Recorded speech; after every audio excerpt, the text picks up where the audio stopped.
إن الحمد لله نحمده ونستعينه ونستغفره ونؤمن به ونتوكل عليه ونعوذ بالله من شرور أنفسنا ومن سيئات أعمالنا من يهده الله فلا مضل له ومن يضلل فلا هادي له أي فلن تجد له وليا مرشدا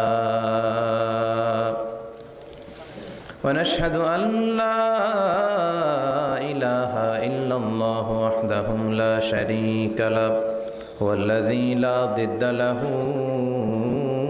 ولا ند له لا مثل له ولا مثيل له لا وزير له ولا كفيل له لا شبه له ولا شبيه له لا ولد له ولا والد له وهو الواحد الفرد الصمد لم يلد ولم يولد ولم يكن له كفوا أحد ونشهد أن سيدنا ونبينا وحبيبنا وبشيرنا ونذيرنا وطبيبنا وطبيب أرواحنا وحبيبنا وحبيب ربنا محمدًا عبد الله ورسوله أرسله بالحق بشيرا ونذيرا وداعيا إلى الله بإذنه وسراجا منيرا أما بعد فقد قال الله تعالى في كلامه المجيد وفي فرقانه الحميد أعوذ بالله من الشيطان الرجيم بسم الله الرحمن الرحيم وقضى ربك ألا تعبدوا إلا إياه وبالوالدين إحسانا إن الله وملائكته يصلون على النبي يا الذين آمنوا صلوا عليه وسلموا تسليما اللهم صل على محمد وعلى آل محمد كما صليت على إبراهيم وعلى آل إبراهيم إنك حميد مجيد اللهم بارك على محمد وعلى آل محمد كما باركت على إبراهيم وعلى آل إبراهيم إنك حميد مجيد আপনারা সবাই কেমন আছেন? আলহামদুলিল্লাহ। আমিও আলহামদুলিল্লাহ ভালো আছি। আমরা সুখে দুঃখে সব সময় আলহামদুলিল্লাহ, ঠিক কি না? আলহামদুলিল্লাহ বললে নেয়ামত বাড়ায় দেয় কে? আর আলহামদুলিল্লাহ না বললে নেয়ামত কেড়ে নেয় কে? আল্লাহ। পাশাপাশি শাস্তি দেয় কে? আল্লাহ। আল্লাহর শাস্তি হজম করতে পারবেন? জোরে বলেন।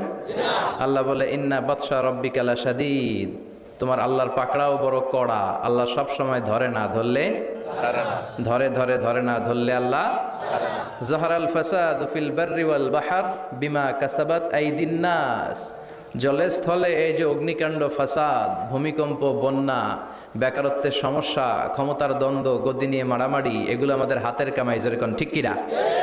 আমরা যদি আল্লাহওয়ালা হয়ে যাই, আমরা যদি নামাজি হয়ে যাই, আমরা যদি কোরআনওয়ালা হয়ে যাই, আমার বাংলাদেশটারে রহমত বরকত দিয়ে ভরে দিবে কে? আল্লাহ। এজন্য যত ফাসাদ দেখা যায়, যত দুর্যোগ দেখা যায়, এগুলো আমাদের হাতের কামাই, আল্লাহ ইচ্ছে করে দেয় না। আল্লাহ বলে বান্দা যখন নাফরমান হয়ে যায় তখন আমি একটার পর একটা আযাব দিতে থাকি। বিশ্বনবী বলেছেন তাসবির ছড়া চিনেন না?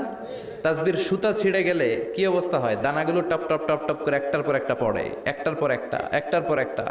আল্লাহ বলে তাসবির সুতা যখন ছিঁড়ে যায়, তাসবির দানা যেমনি একটার পর একটা টপ টপ করে পড়তে থাকে, আকাশ থেকে আযাব আর গজব একটার পর একটা। সিডর শেষ আইলা, আইলা শেষ মহাসেন, মহাসেন শেষ নার্গিস, নার্গিস শেষ সুনামি, সুনামি শেষ বন্যা, একটার পর একটা আসতেই থাকবে। চিল্লা এখন ঠিক কিনা?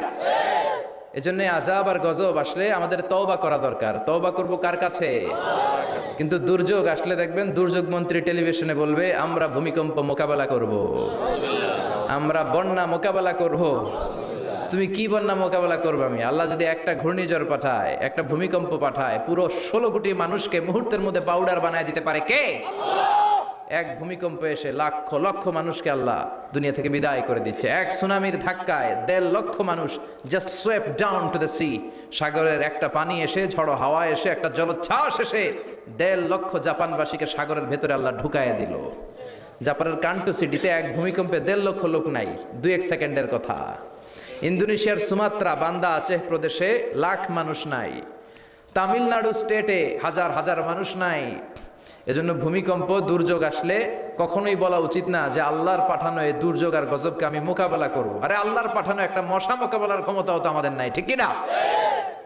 এখান থেকে কেউ যদি কয়েকটা ভাওয়া ব্যাং ছেড়ে দেয় মাহফিলের মধ্যে, এখানে একটা ভাওয়া ব্যাং, মাঝখানে একটা, পেছনে একটা, আপনাদের পাওয়া যাবে? ব্যাং আর কি লাভ দিবে? ব্যাঙের চেয়ে 3 ডবল লাভ দিয়ে আমরা দৌড়াবো, ঠিক কিনা? আমাদের কোনো ক্ষমতাই নাই। আমরা হচ্ছে দুর্বল, দুর্বলের ঘরের দুর্বল। আমাকে 14 গোষ্ঠী দুর্বল। সবল হচ্ছে একজন, তিনি কে?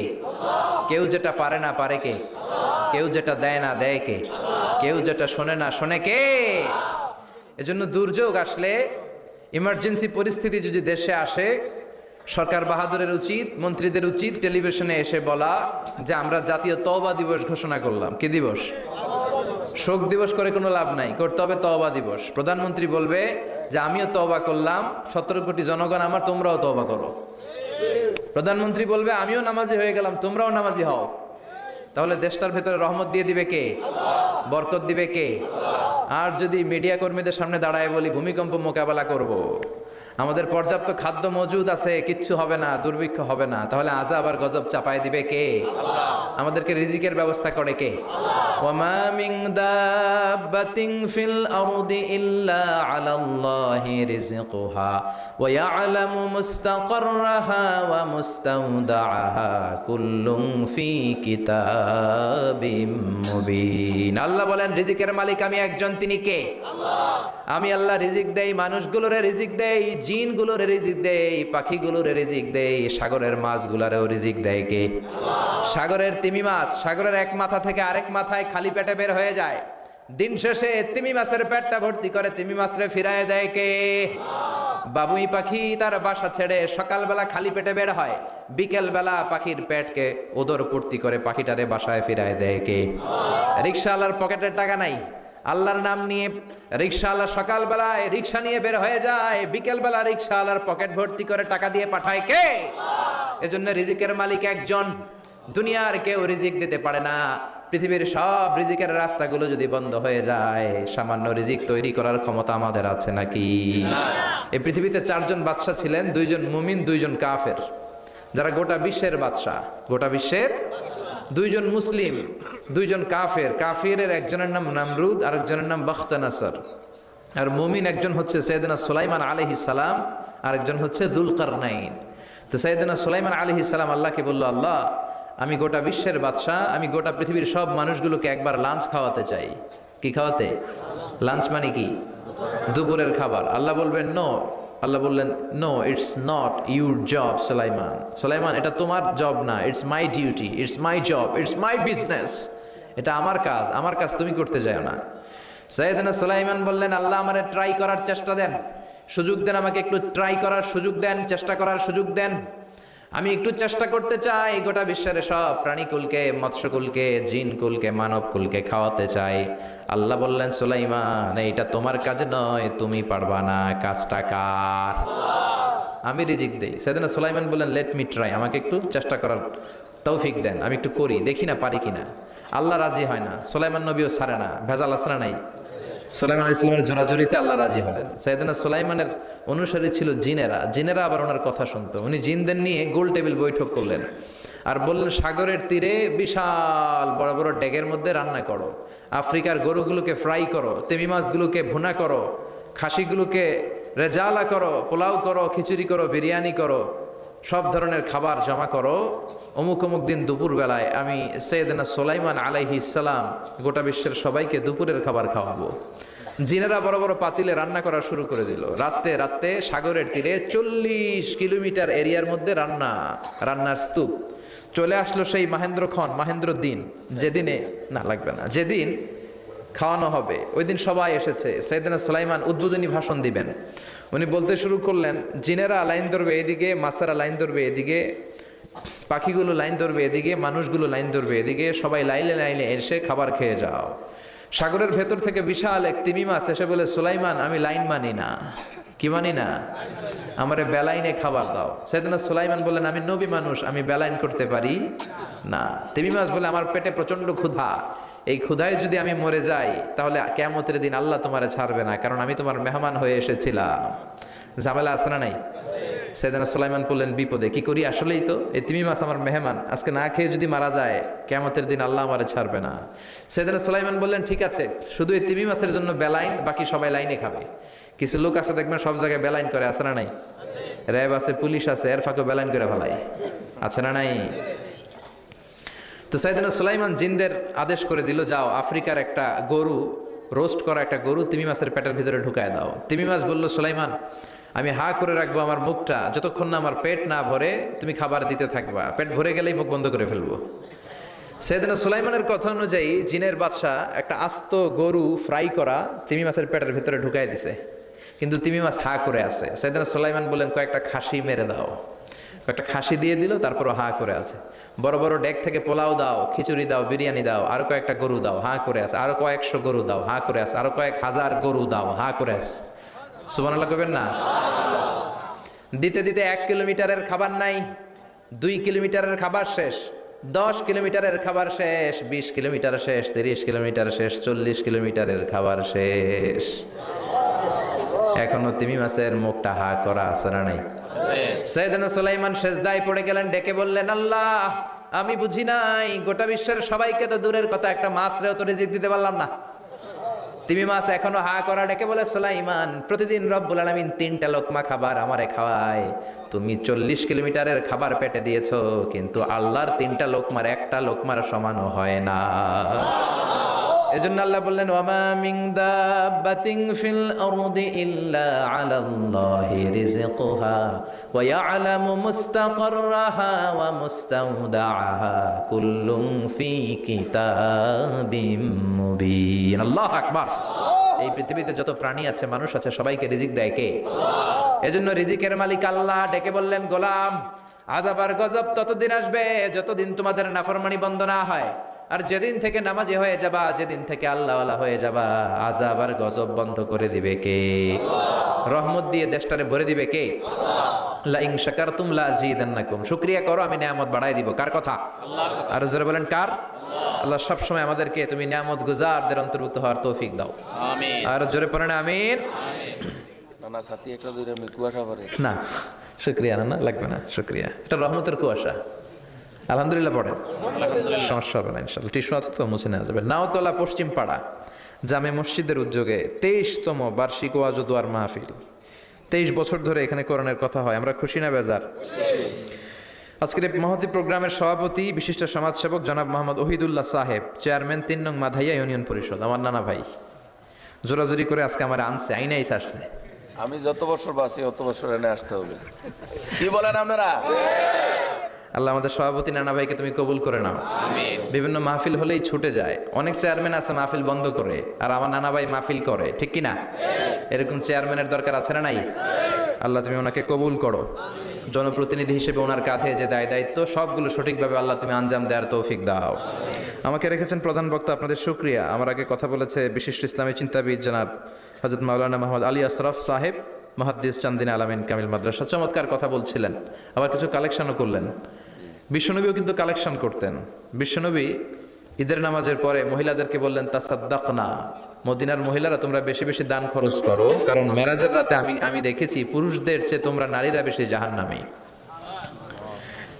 নারীরা বলল, কেন রাসূল আমরা জাহান্নামী কেন, আমগো দোষ কি? বিশ্বনবী বললেন, দুই কারণে। তুকসিরনাল লাআনা, তোমরা বেশি বেশি মহিলাদেরকে লানত দাও। রেগে গেলে নারীরা বলে হেতের উপরে আল্লাহর ঠেড়া হইতো, হেতের উপরে আল্লাহর গজব হইতো, বলে না? তো এক নারী আরেক নারীকে এরকম গালি দাও, ভর্ৎসনা করো, লানত দাও, এটা এক কারণ। আরেক হচ্ছে তাকফুরনাল আশিরা, তোমরা স্বামীর নাশুকরি করো। মায়েরা বোনেরা যাদের কানে আমার মাইকের আওয়াজ যায়, স্বামীর নাশুকরি করবেন না, এটা বড় কবিরা গুনাহ। আপনি অনেক আল্লাহর ওলি হতে পারেন, নামাজি হতে পারেন, কিন্তু আপনার স্বামী যদি আপনার উপর নাখোশ থাকে, জান্নাতের দরজা আপনার জন্য খুলবে না। বিশ্বনবী ফাতেমারে বললেন, ফাতেমা আলী কোথায়? ফাতেমা বলল, আপনার জামাই আলী আমার সাথে ঝগড়া করে বাইরে গেছে। বিশ্বনবীর চেহারাটা আগুনের গোলার মতো লাল হয়ে গেল। বিশ্বনবী ডেকে বললেন, ফাতেমা তুমি বিশ্বনবীর মেয়ে হতে পারো, কিন্তু আলী তোমার স্বামী। আলী যদি তোমার উপর নাখোশ থাকে, জান্নাতের দরজা তোমার জন্য খুলবে না। কোথায় গেছে আলী, কোথায়? বললেন যে মসজিদে নববীতে গেছে। বিশ্বনবী যে দেখলেন বালির উপরে আলী শুয়ে আছে। বিশ্বনবী মজা করে ডাক দিলেন, ইয়া আবা তোরাব। তোরাব অর্থ বালি, তোরাব মানে কি? বিশ্বনবী ডাক দিলেন, ইয়া আবা তোরাব, মানে হে বালির বাবা আলী, ওঠো। এখন আলী ওঠে না, রাগ করে আসছে। বিশ্বনবী এদিক দিয়ে তাকায়, আলী ওইদিকে তাকায়। বিশ্বনবী ওদিকে আসলে আলী এদিকে তাকায়, মনে মনে করে এতক্ষণ আপনার মাইয়াই গুতাইছে, এখন আপনি গুতাইতেছেন। বিশ্বনবী যাই বললো, আলী রাগ করো না, ওঠো, তুমি আমার চাচাতো ভাই, আমার ঘরেই তো তুমি মানুষ হয়েছো। ঘাপটি মেরে হাতটা ধরে টান দিলেন। সাইয়েদনা আলী উঠতে বাধ্য হলেন। বিশ্বনবী কারো হাত ধরে টান দিলে ওই লোক বসে থাকতে পারে? উঠে গেলেন, ঘরে নিয়ে আসলেন। নিয়ে এসে বিশ্বনবী খাটের মাঝখানে শুইলেন, ডান দিকে শোয়ালেন আলীকে, বাম দিকে শোয়ালেন ফাতেমাকে। এবার মেয়ের জামাইকে আর মেয়েকে বুঝাতে লাগলেন, নসিহত করতে লাগলেন, গল্প শোনাতে লাগলেন। কি রোমান্টিক শ্বশুর! এরকম রোমান্টিক শ্বশুর পৃথিবীতে দ্বিতীয়টা খুঁজে পাওয়া যাবে? সুবহানাল্লাহ পড়েন। বিশ্বনবীর কাজই ছিল ঝগড়া লাগলে এরকম মিলায়া দেওয়া। কি করা? মিলায় দিবেন। সমাজে অনেকে আছে ঝগড়া লাগলে আরো লাগায়া দেয়, আছে না নাই? আগুন লাগলে কি দিয়ে নিবান? পানি ডালতে হয়, অনেকে তেল ডালে। কি ডালে?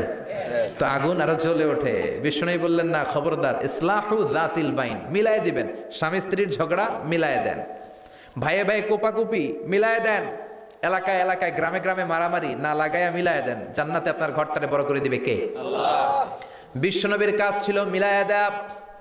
বিশ্বনবী মক্কা থেকে মদিনায় হিজরতের আগে মদিনায় দুইটা গোত্র ছিল। এই গোত্রের মধ্যে 120 বছর ধরে মারামারি। কয় বছর? 120। কেউ এই মারামারিটা বন্ধ করতে পারে না। গোত্র দুইটার নাম হচ্ছে আউস আর খাজরাজ। এই আউস খাজরাজের মারামারি। বাবা মরে যাওয়ার সময় ছেলেরা ওসিয়ত করে যায়, নসিহত করে যায়, বাবারে আমারে কোপাইছে, তুইও কোপাবি। ওই বলে আবার নাতিরে কয়, আমারে মারছে তুইও মারবি। তো বংশ পরিক্রমায় মারামারি চলতেই থাকে, কেউ আর থামাইতে পারে না। বিশ্বনবী মক্কা থেকে মদিনায় হিজরত করতে এসে মদিনায় বাসাবাড়ি করে 7 দিনের মাথায় 120 বছরের মারামারি থামায় দিলেন। কি নবী ছিল! মিলায় দিতেন। ফাসলিহু বাইনা আখাওয়াইকুম, ভাইয়ে ভাই মারামারি লাগলে মিলায় দাও। স্বামী স্ত্রীর ঝগড়া হলে মিলায়ে দিবেন। এজন্য মায়েরা বোনেরা, বিশ্বনবী বলেছেন তাকফুরনাল আশিরা, মেয়েদের সবচেয়ে বড় একটা সমস্যা হচ্ছে স্বামীর নাশুকরি করে। স্বামী দিতে পারলে ভালো, দিতে না পারলে কয় তুমি আমার জীবনে কিচ্ছু দাও নাই। এরকম আছে না নাই? স্বামী আর স্ত্রী বানায় যেজন মিস্ত্রি, সে বড় আজব কারিগর। ঠিক কি না? এজন্য এই সম্পর্কটা সাইয়েদনা আদম আর হাওয়া থেকে শুরু হয়েছে। কিয়ামত পর্যন্ত স্বামী আর স্ত্রীর এই সম্পর্কের মাধ্যমে গোটা বিশ্বটারে জারি রেখে দিয়েছে কে? তো এই জন্য নারীদের জন্য জান্নাতে যাওয়া সহজ, তারা যদি কিছু প্রসিডিউর মেনটেন করে। বিশ্বনবী বললেন, কোন নারী যদি 4টা কাজ করে, ওই নারীর জন্য 8টা জান্নাতের দরজা খুলে দিবে কে? আল মারআতু ইযা সাল্লাত খামসাহা সামাত শাহরাহা আতাআত বা'লাহা হাফিজাত ফুরুজাহা ফালতাদখুল মিন আইয়ি আবওয়াবিল জান্নাতি শাআত। মায়েরা ভালো করে শোনেন, যে নারী 5 ওয়াক্ত সালাত পড়বে, রমাদানের রোজা রাখবে, স্বামীর আনুগত্য করবে, লজ্জাস্থানের হেফাজত করবে, এই 4টা কাজ করলে আল্লাহ তাআলা তার জন্য 8টা জান্নাতের দরজা খুলে দিবেন। এজন্য বিশ্বনবীও কালেকশন করতেন। তো বিশ্বনবী বললেন, মহিলারা বেশি বেশি দান করো। এই কথা শোনার পরে মহিলারা দান করা শুরু করলো। কেউ নাকের ফুল, কেউ কানের দুল, কেউ হাতের বালা, কেউ পায়ের নুপুর, কেউ গলার চেইন বিশ্বনবীর হাতে জেহাদের জন্য দান করতে শুরু করলেন। বিশ্বনবীর হাত কয়টা? একটা বলে 2টা। তো 2 হাতে বিশ্বনবী আর কয়টা নেবেন? আর নিতে পারে না। বেলালরে বললেন, বেলাল তোমার চাদরটা নিয়ে আস। বেলাল এরকম চাদর নিয়ে ধরলেন। বিশ্বনবী কালেকশনের ওয়াজ শুরু করলেন, আর বেলাল কালেকশনের সব জিনিসপত্র গুছাতে লাগলো। কোন সুবহানাল্লাহ। এজন্য কালেকশন করাটাও সুন্নাত, তবে ওটা একটা লিমিটেশনের মধ্যে, একটা সৌন্দর্যের মধ্য দিয়ে। কিছু কিছু মাদ্রাসার ছেলে মেয়েদেরকে চাল ওঠানোর জন্য বাড়ি বাড়ি পাঠায়, আসে না নাই? এদের ছোটবেলা থেকে মানসিকতাগুলো নষ্ট করে দেওয়া হয়, কেমন করে অন্যের কাছে হাত পাতবে এটা শেখানো হয়। ইসলাম বলে আল ইয়াদুল উলিয়া খায়রুম মিন আল ইয়াদিস সুফলা, উপরের হাত নিচের হাতের চেয়ে উত্তম। যে দেয় আর যে নেয় তাদের মধ্যে সে সেরা, যে দেয়। চিল্লায় কোন ঠিক কিনা? আবার ইসলাম বলে দেওয়ার সময়ও ভারসাম্য করে দিবা, দেওয়ার সময় কিপটামি করা যাবে না, আবার ঘরে যা আছে সবও দিয়ে দেওয়া যাবে না, ঠিক কিনা? বিশ্বনবীর গায়ে একবার একটা জুব্বা, কয়টা? এক ভিক্ষুক এসে বলে, নবী আমার জুব্বা নাই, আমার জুব্বা দেন। দয়ার নবী, মায়ের নবী নিজের জুব্বাটা খুলে দিয়ে ওই ভিক্ষুকের হাতে তুলে দিলেন। এখন নবীর গায়ে কোনো জুব্বা নাই। বিশ্বনবী এখন ঘর থেকে বেরোতে পারে না, সাহাবারা এসে ঘরে নক করে, বিশ্বনবী বেরোতে পারে না। আল্লাহ আয়াত নাজিল করলেন, ওয়াল্লাযীনা ইযা আনফাকু লাম ইউসরিফু ওয়া লাম ইয়াকতুরু ওয়া কানা বাইনা যালিকা কওয়ামা। মুমিন বান্দাদের গুণাবলী, যখন দান করে কিপটামি করবে না, আবার অপচয়ও করবে না। এই আয়াত দিয়ে আল্লাহ বুঝাতে চাইলেন, নবীরে ধমক দিলেন, ও নবী, দুইটা জামা থাকলে একটা দিতেন, তিনটা থাকলে একটা দিতেন, একটা যখন ছিল এইটা দিলেন কেন? এখন নিজে পড়বেন কি? সুবহানাল্লাহ কইবেন না? ইসলাম তো ব্যালেন্সড রে ভাই, ইসলাম ভারসাম্যপূর্ণ। ইসলামের সব বিধানগুলো আপনার সাথে স্যুট করবে, ম্যাচ করবে, এটা জীবন ঘনিষ্ঠ। ইসলামে এমন কোনো বিধান দেয়া হয় নাই যেটা আপনার খারাপ লাগবে। অন্যান্য সব ধর্মের প্রতি শ্রদ্ধা রেখেই বলি, আমার ইসলাম যে আহকাম আমাদেরকে দিয়েছে, এরকম বিধান কোনো ধর্মের ভেতরে নাই। চিল্লা এখন ঠিক কিনা? হিন্দু ভাইদের প্রতি আমি শ্রদ্ধা রাখি, কারণ অনেক হিন্দু আমার মাহফিলে এসে কথা শুনে। হিন্দু ধর্মের একটা নিয়ম ছিল সতীদাহ প্রথা। স্বামী মারা গেলে ওয়াইফকেও স্বামীর সাথে বেঁধে আগুন দিয়ে জ্বালায় দাও, ছিল না নিয়মটা? রাজা রামমোহন রায় এসে এটা উঠায় দিল। হিন্দু ধর্মে এখনো একটা নিয়ম আছে, পাক্কা হিন্দু হইতে হলে আপনাকে গোমূত্র পান করতে হবে, মানে গরুর পেশাব।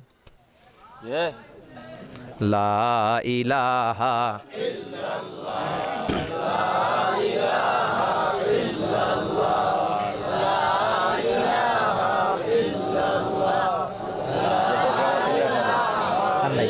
শেষ। লা ইলাহা ইল্লাল্লাহু মুহাম্মাদুর রাসূলুল্লাহ সাল্লাল্লাহু। হিন্দু ধর্মের একটা নিয়ম আছে, গরুর পেশাব খাওয়া লাগে, গরুর পেশাব খেতে হয়। আমরা কি পেশাব খামো গরুর? 1 কোটি টাকা দিলে? 2 কোটি? 5 কোটি? না, এটা আমাদের রুচিতে হবে না। কি সুন্দর, আমাদের রুচিতে বাদে এমন কোনো নিয়ম আল্লাহ দেয় নাই। সুবহানাল্লাহ। আবার আমাদের সেলফ ডিমান্ড, আমাদের ডিজায়ার, আমাদের চাহিদা, আমাদের মননশীলতাকেও ইসলাম গুরুত্ব দিয়েছে। বিশ্বনবী বললেন, ইদা জা আল আশা ওয়াল আশা মান ফাকদ্দিমুল আশা ক্বাবলা আল আশা। ইসলামে রাতের নামাজকে বলে এশা, রাতের নামাজকে কি বলে? আর রাতের খাবারকে বলে আশা, কি বলে? ইসলাম বলে এশা আর আশা দুইটা যদি একসাথে আসে, এশার নামাজ রাখো, আগে আশা খাইয়ালো। সুবহানাল্লাহ। এশারও আজান হচ্ছে, গরম গরম বিরিয়ানিও চলে আসছে, কি করবেন? আগে বিরিয়ানি খেয়ে নেবেন, আগে পেটটারে ঠান্ডা করবেন। তা না হলে বিরিয়ানির প্যাকেট রেখে দিয়ে যদি নামাজ পড়েন, নামাজের মধ্যে বিরিয়ানির চিন্তা আছে না নাই? সুবহানাল্লাহ কইবেন না? কি সুন্দর ইসলাম। ইদা জা আল আশা ওয়াল আশা ফাকদ্দিমুল আশা ক্বাবলা আল ইশা। চিল্লায় পড়েন সুবহানাল্লাহ। এজন্য ইসলাম আছে যেখানে আমরা আছি, কোরআন আছে যেখানে আমরা আছি। কথা বলেছেন আলী আশরাফ সাহেব, কালেকশন করতেছিলেন, হ্যাঁ, ওইখান থেকে এই কথাগুলো আসলো। যারাই দান করেছেন মসজিদের জন্য, আল্লাহ কবুল করো। কথা বলেছেন হযরত মাওলানা মাহমুদ আবুল হাসান সাহেব, হযরত মাওলানা আবু হানিফ সাহেব, যারাই কথা বললেন নিঃসন্দেহে কোরআন সুন্নাহর আলোকে বলেছেন। আল্লাহ এই কথাগুলোর উপর আমাদেরকে আমল করার তৌফিক দাও। আজকের মাহফিলে এসে আমরা খুশি না বেজার? আসুন আমরা তাকবীর দিয়ে আমাদের এই খুশির ধারাবাহিকতা বজায় রাখি। আমি পড়বো লিল্লাহে তাকবীর, আপনারা আমার সাথে তাকবীর দিবেন, পড়বেন আল্লাহু আকবার। পড়েন লিল্লাহে তাকবীর, লিল্লাহে তাকবীর, লিল্লাহে তাকবীর। আসুন এই চমৎকার রজনীতে আমাদের দামি সময় নষ্ট না করে আমরা মহাবিশ্বের মহাবিশ্বয় মহাগ্রন্থ আল কোরআন থেকে কথা শুনি। এর কারণ কোরআন এমন বরকতময় কিতাব, এই কিতাবের একটা ভুলও আজ কেউ ধরে দেখাইতে পারে নাই, বরং ভুল ধরতে আসলে তার হেদায়েতের রাস্তা খুলে যায়, ঠিক কিনা? কেউ কোরআনের ভুল ধরতে পারে নাই, কোরআনকে সংশোধন করা যায় নাই, কোরআনের শত্রুতা করে এর বিরুদ্ধে ষড়যন্ত্র করে কেউ সফল হতে পারে নাই। চিল্লা এখন ঠিক কিনা? এজন্য রব্বুল আলামিন বলেন, এমন কিতাব একটা দিলাম, এই কিতাব তেলাওয়াত করলে হৃদয়টারে ঠান্ডা করে দেয় কে? ঈমান বাড়িয়ে দেয় কে? ওয়া ইযা তুলিয়াত আলাইহিম আয়াতুহু যাদাতুহুম ঈমানা। মুমিন বান্দাদের সামনে কোরআনের তেলাওয়াত করলে ঈমান বাড়ায় দেয় কে? শুধু মুমিনদের ঈমান বাড়ায় না, কাফেরদের সামনে তেলাওয়াত করলেও কাফেরদের কলিজাও ঠান্ডা হয়ে যায়। সুবহানাল্লাহ পড়েন। মিশরের একজন কারি ছিল, কারি আব্দুল বাসেত ইবনে আব্দুস সামাদ। ওনাকে নিয়ে মিশরের প্রেসিডেন্ট জামাল আব্দুল নাসের রাশিয়াতে একটা সফর করলো। তখন আবার রাশিয়ার নাম ছিল সোভিয়েত ইউনিয়ন। কি ছিল?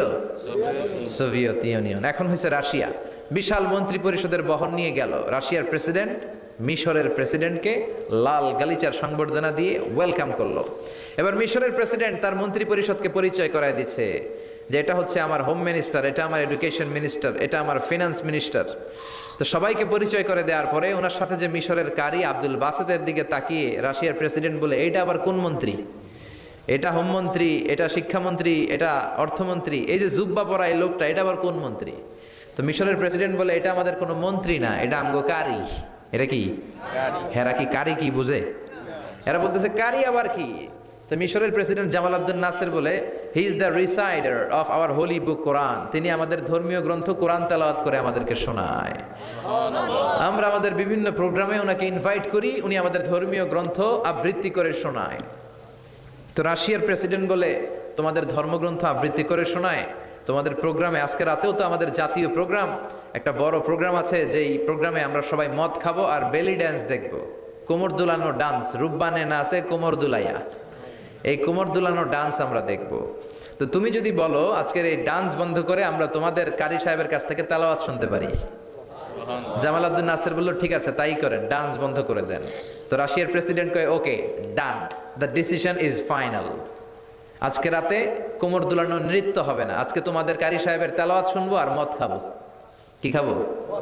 ড্যান্স বন্ধ করছে, মাগার মদ বন্ধ করে নাই। তো আব্দুল বাসেদ রাজি হলেন, ওনাকে নিয়ে যাওয়া হলো। সিঙ্গাররা গিটার দিয়ে যেখানে গান গায় ওখানে বসানো হলো ওনারে। আর সবার হাতে মদ, হুইস্কি, রেড ওয়াইন, অ্যালকোহল নিয়ে বসেছে যে মদ খাবে। রাতে এরা মদ খায়, দু এক প্যাক না খেলে এদের ঘুম হয় না। তো আব্দুল বাসেদ ওই দিন তেলাওয়াত করেছিলেন চোখ বন্ধ করে। আর চোখ বন্ধ করার আগে, তেলাওয়াতের আগে আল্লাহরে বলেছেন, আল্লাহ এই যে এতগুলো কমিউনিস্ট লিডার, আমি আমার গলায় তুমি যত সুর দিয়েছো, আমি দরদ দিয়ে তেলাওয়াত করব, তুমি তোমার কোরআনের বাণীটা এই কমিউনিস্ট কাফের লিডারদের অন্তরের ভিতরে ঢুকাইয়া দিও। সবাই মদ নিয়ে রেডি। উনি শুরু করলেন আউযু বিল্লাহি মিনাশ শাইতানির রাজিম বলে তেলাওয়াত শুরু করলেন। ওনার তেলাওয়াত যখন শুরু হলো, কেউ আর মদ খায় না, মদের গ্লাস রেখে দিয়ে সবাই ওনার দিকে তাকিয়ে রইল। উনি ওনার কণ্ঠে যত দরদ ছিল, সুর ছিল, সুরের ঝংকার ছিল, মেলোডি ছিল, ভয়েস ছিল, সব উজাড় করে কোরআন তেলাওয়াত করতে লাগলেন। কমিউনিস্ট লিডারগুলো তেলাওয়াত শুনতে শুনতে মনের অজান্তে চোখের পানি ছাড়তে শুরু করছে। লম্বা সময় তিনি তেলাওয়াত করলেন, ওরাও মদ খাওয়া রেখে দিয়ে কান্না জুড়ে দিল। তেলাওয়াত শেষ, চোখ খুলে দেখে কেউ মদ খায় নাই, সবার চোখে পানি। মিশরের প্রেসিডেন্ট জামাল আব্দুল নাসের ওদেরকে বলল, did you understand the meaning of the verses of the holy Quran? এই যে আমাদের কারি সাহেব তেলাওয়াত করছে, তোমরা কি অর্থ বুঝছো? কয় না, বুঝি নাই। তো কান্দলা কেন? চোখে পানি কেন? কমিউনিস্ট কাফের লিডাররা বলে, আমাদের জীবনে এত সুন্দর তেলাওয়াত, সুরেলা কণ্ঠ আমরা শুনি নাই। এই তেলাওয়াতটা শুনে আমাদের হৃদয় ঠান্ডা হয়ে গেছে, যদিও বুঝি না, কিন্তু হৃদয়টা ঠান্ডা ঠান্ডা লাগে, অন্তরটা প্রশান্ত প্রশান্ত লাগে। আমাদের অন্তরে অনেক জ্বালা, অনেক যন্ত্রণা, আমাদের অনেক দুঃখ আর কষ্ট, এগুলোকে ভুলে থাকার জন্য আমরা রাতে বেলি ড্যান্স দেখি আর মদ খাই। তবে এরকম কারি যদি আমাদের দেশে থাকতো, আমরা বেলি ড্যান্স না দেখে প্রতিদিন রাতে তেলাওয়াত শুনতাম। ওই কোরআন আজও আছে না নাই? আজও সেই কোরআন আছে, হাদিস আছে, সেই ঈমান আর মানুষ নে, সেই আলী হায়দারে ওসমান নেই। আজানের ধ্বনি আছে আগেরই মতোই, আজানের ধ্বনি আছে আগেরই মতোই, বেলালের সেই রূহ নেই, বেলালের সেই রূহ নেই। আজও সেই কোরআন আছে, হাদিস আছে, সেই ঈমান আর মানুষ নে, সেই আলী হায়দারে ওসমান নেই। চিল্লা এখন ঠিক কিনা? এজন্য কোরআন আজও আছে। ওই কোরআন থেকে দরদ দিয়ে তেলাওয়াত করতে পারলে কাফেরদের হৃদয়কেও ঠান্ডা করে দিবে কে? এজন্য এই কিতাব এমন কিতাব, যেই কিতাবের ভুল খুঁজে বের করা যায় না। ভুল ধরতে আসলেই তার ভুলটাই আল্লাহ তার চোখের সামনে তুলে ধরে। চিল্লায় বলেন ঠিক কিনা? সেই কোরআন থেকে আমরা কথা শুনবো, সেই কোরআনের আলোতে নিজেদেরকে আমরা আলোকিত করার চেষ্টা করব। রাজি আছেন? অনেক রাত, সময় আমাদের কম, কথা আমাদের বেশি। আসুন সরাসরি আমরা মহাবিশ্বের মহাবিশ্বের মহাবিশ্বয় মহাগ্রন্থ আল কোরআন আল করিম থেকে আমরা কথা শুনবো। আমি আমার খুতবার শুরুতে সূরাতু বনী ইসরাইলের ছোট্ট একটা আয়াত তেলাওয়াত করেছি। আজকের এই চমৎকার রাতে এর আলোকে কিছু কথা শুনবো। সবাই পড়েন ইনশাআল্লাহ। সূরা বনী ইসরাইলের এই 23 নম্বর আয়াতে আল্লাহ তাআলা ইরশাদ করে বলছেন, ও আমার গোলামেরা, আমি আল্লাহর পক্ষ থেকে তোমাদের জন্য স্পেশাল 2টা ফায়সালা আছে, স্পেশাল 2টা ঘোষণা আছে। এই ঘোষণাগুলার কোনো নড়চড় হবে না, অনড় ঘোষণা। ফায়সালা কয়টা? 2টা। রব্বুল আলামিন বলেন, ওয়াকাদা রাব্বুকা আল্লা তা'বুদু ইল্লা ইয়্যাহু ওয়া বিল ওয়ালিদাইনি ইহসানা। আমি আল্লাহর প্রথম ফায়সালা হলো আল্লাহ তা'বুদু ইল্লা ইয়্যাহ। এই জমিনে কারো ইবাদত করা যাবে না একজনের ছাড়া, তিনি কে? কারো জিকির করা যাবে না একজনের ছাড়া, তিনি কে? কাউকে সেজদা দেয়া যাবে না একজনকে ছাড়া, তিনি কে?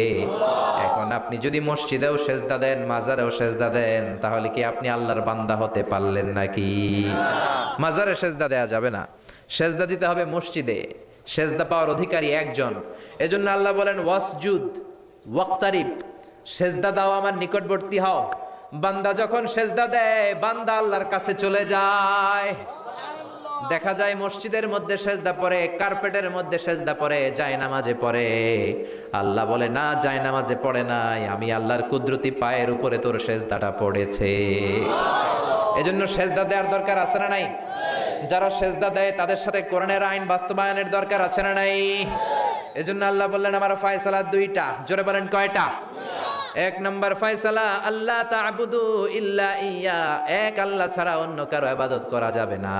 আল্লাহ বললেন, জিন জাতি আর মানব জাতি, এই 2টা জাতিকে আমি তৈরি করেছি শুধুমাত্র আমার ইবাদতের জন্য।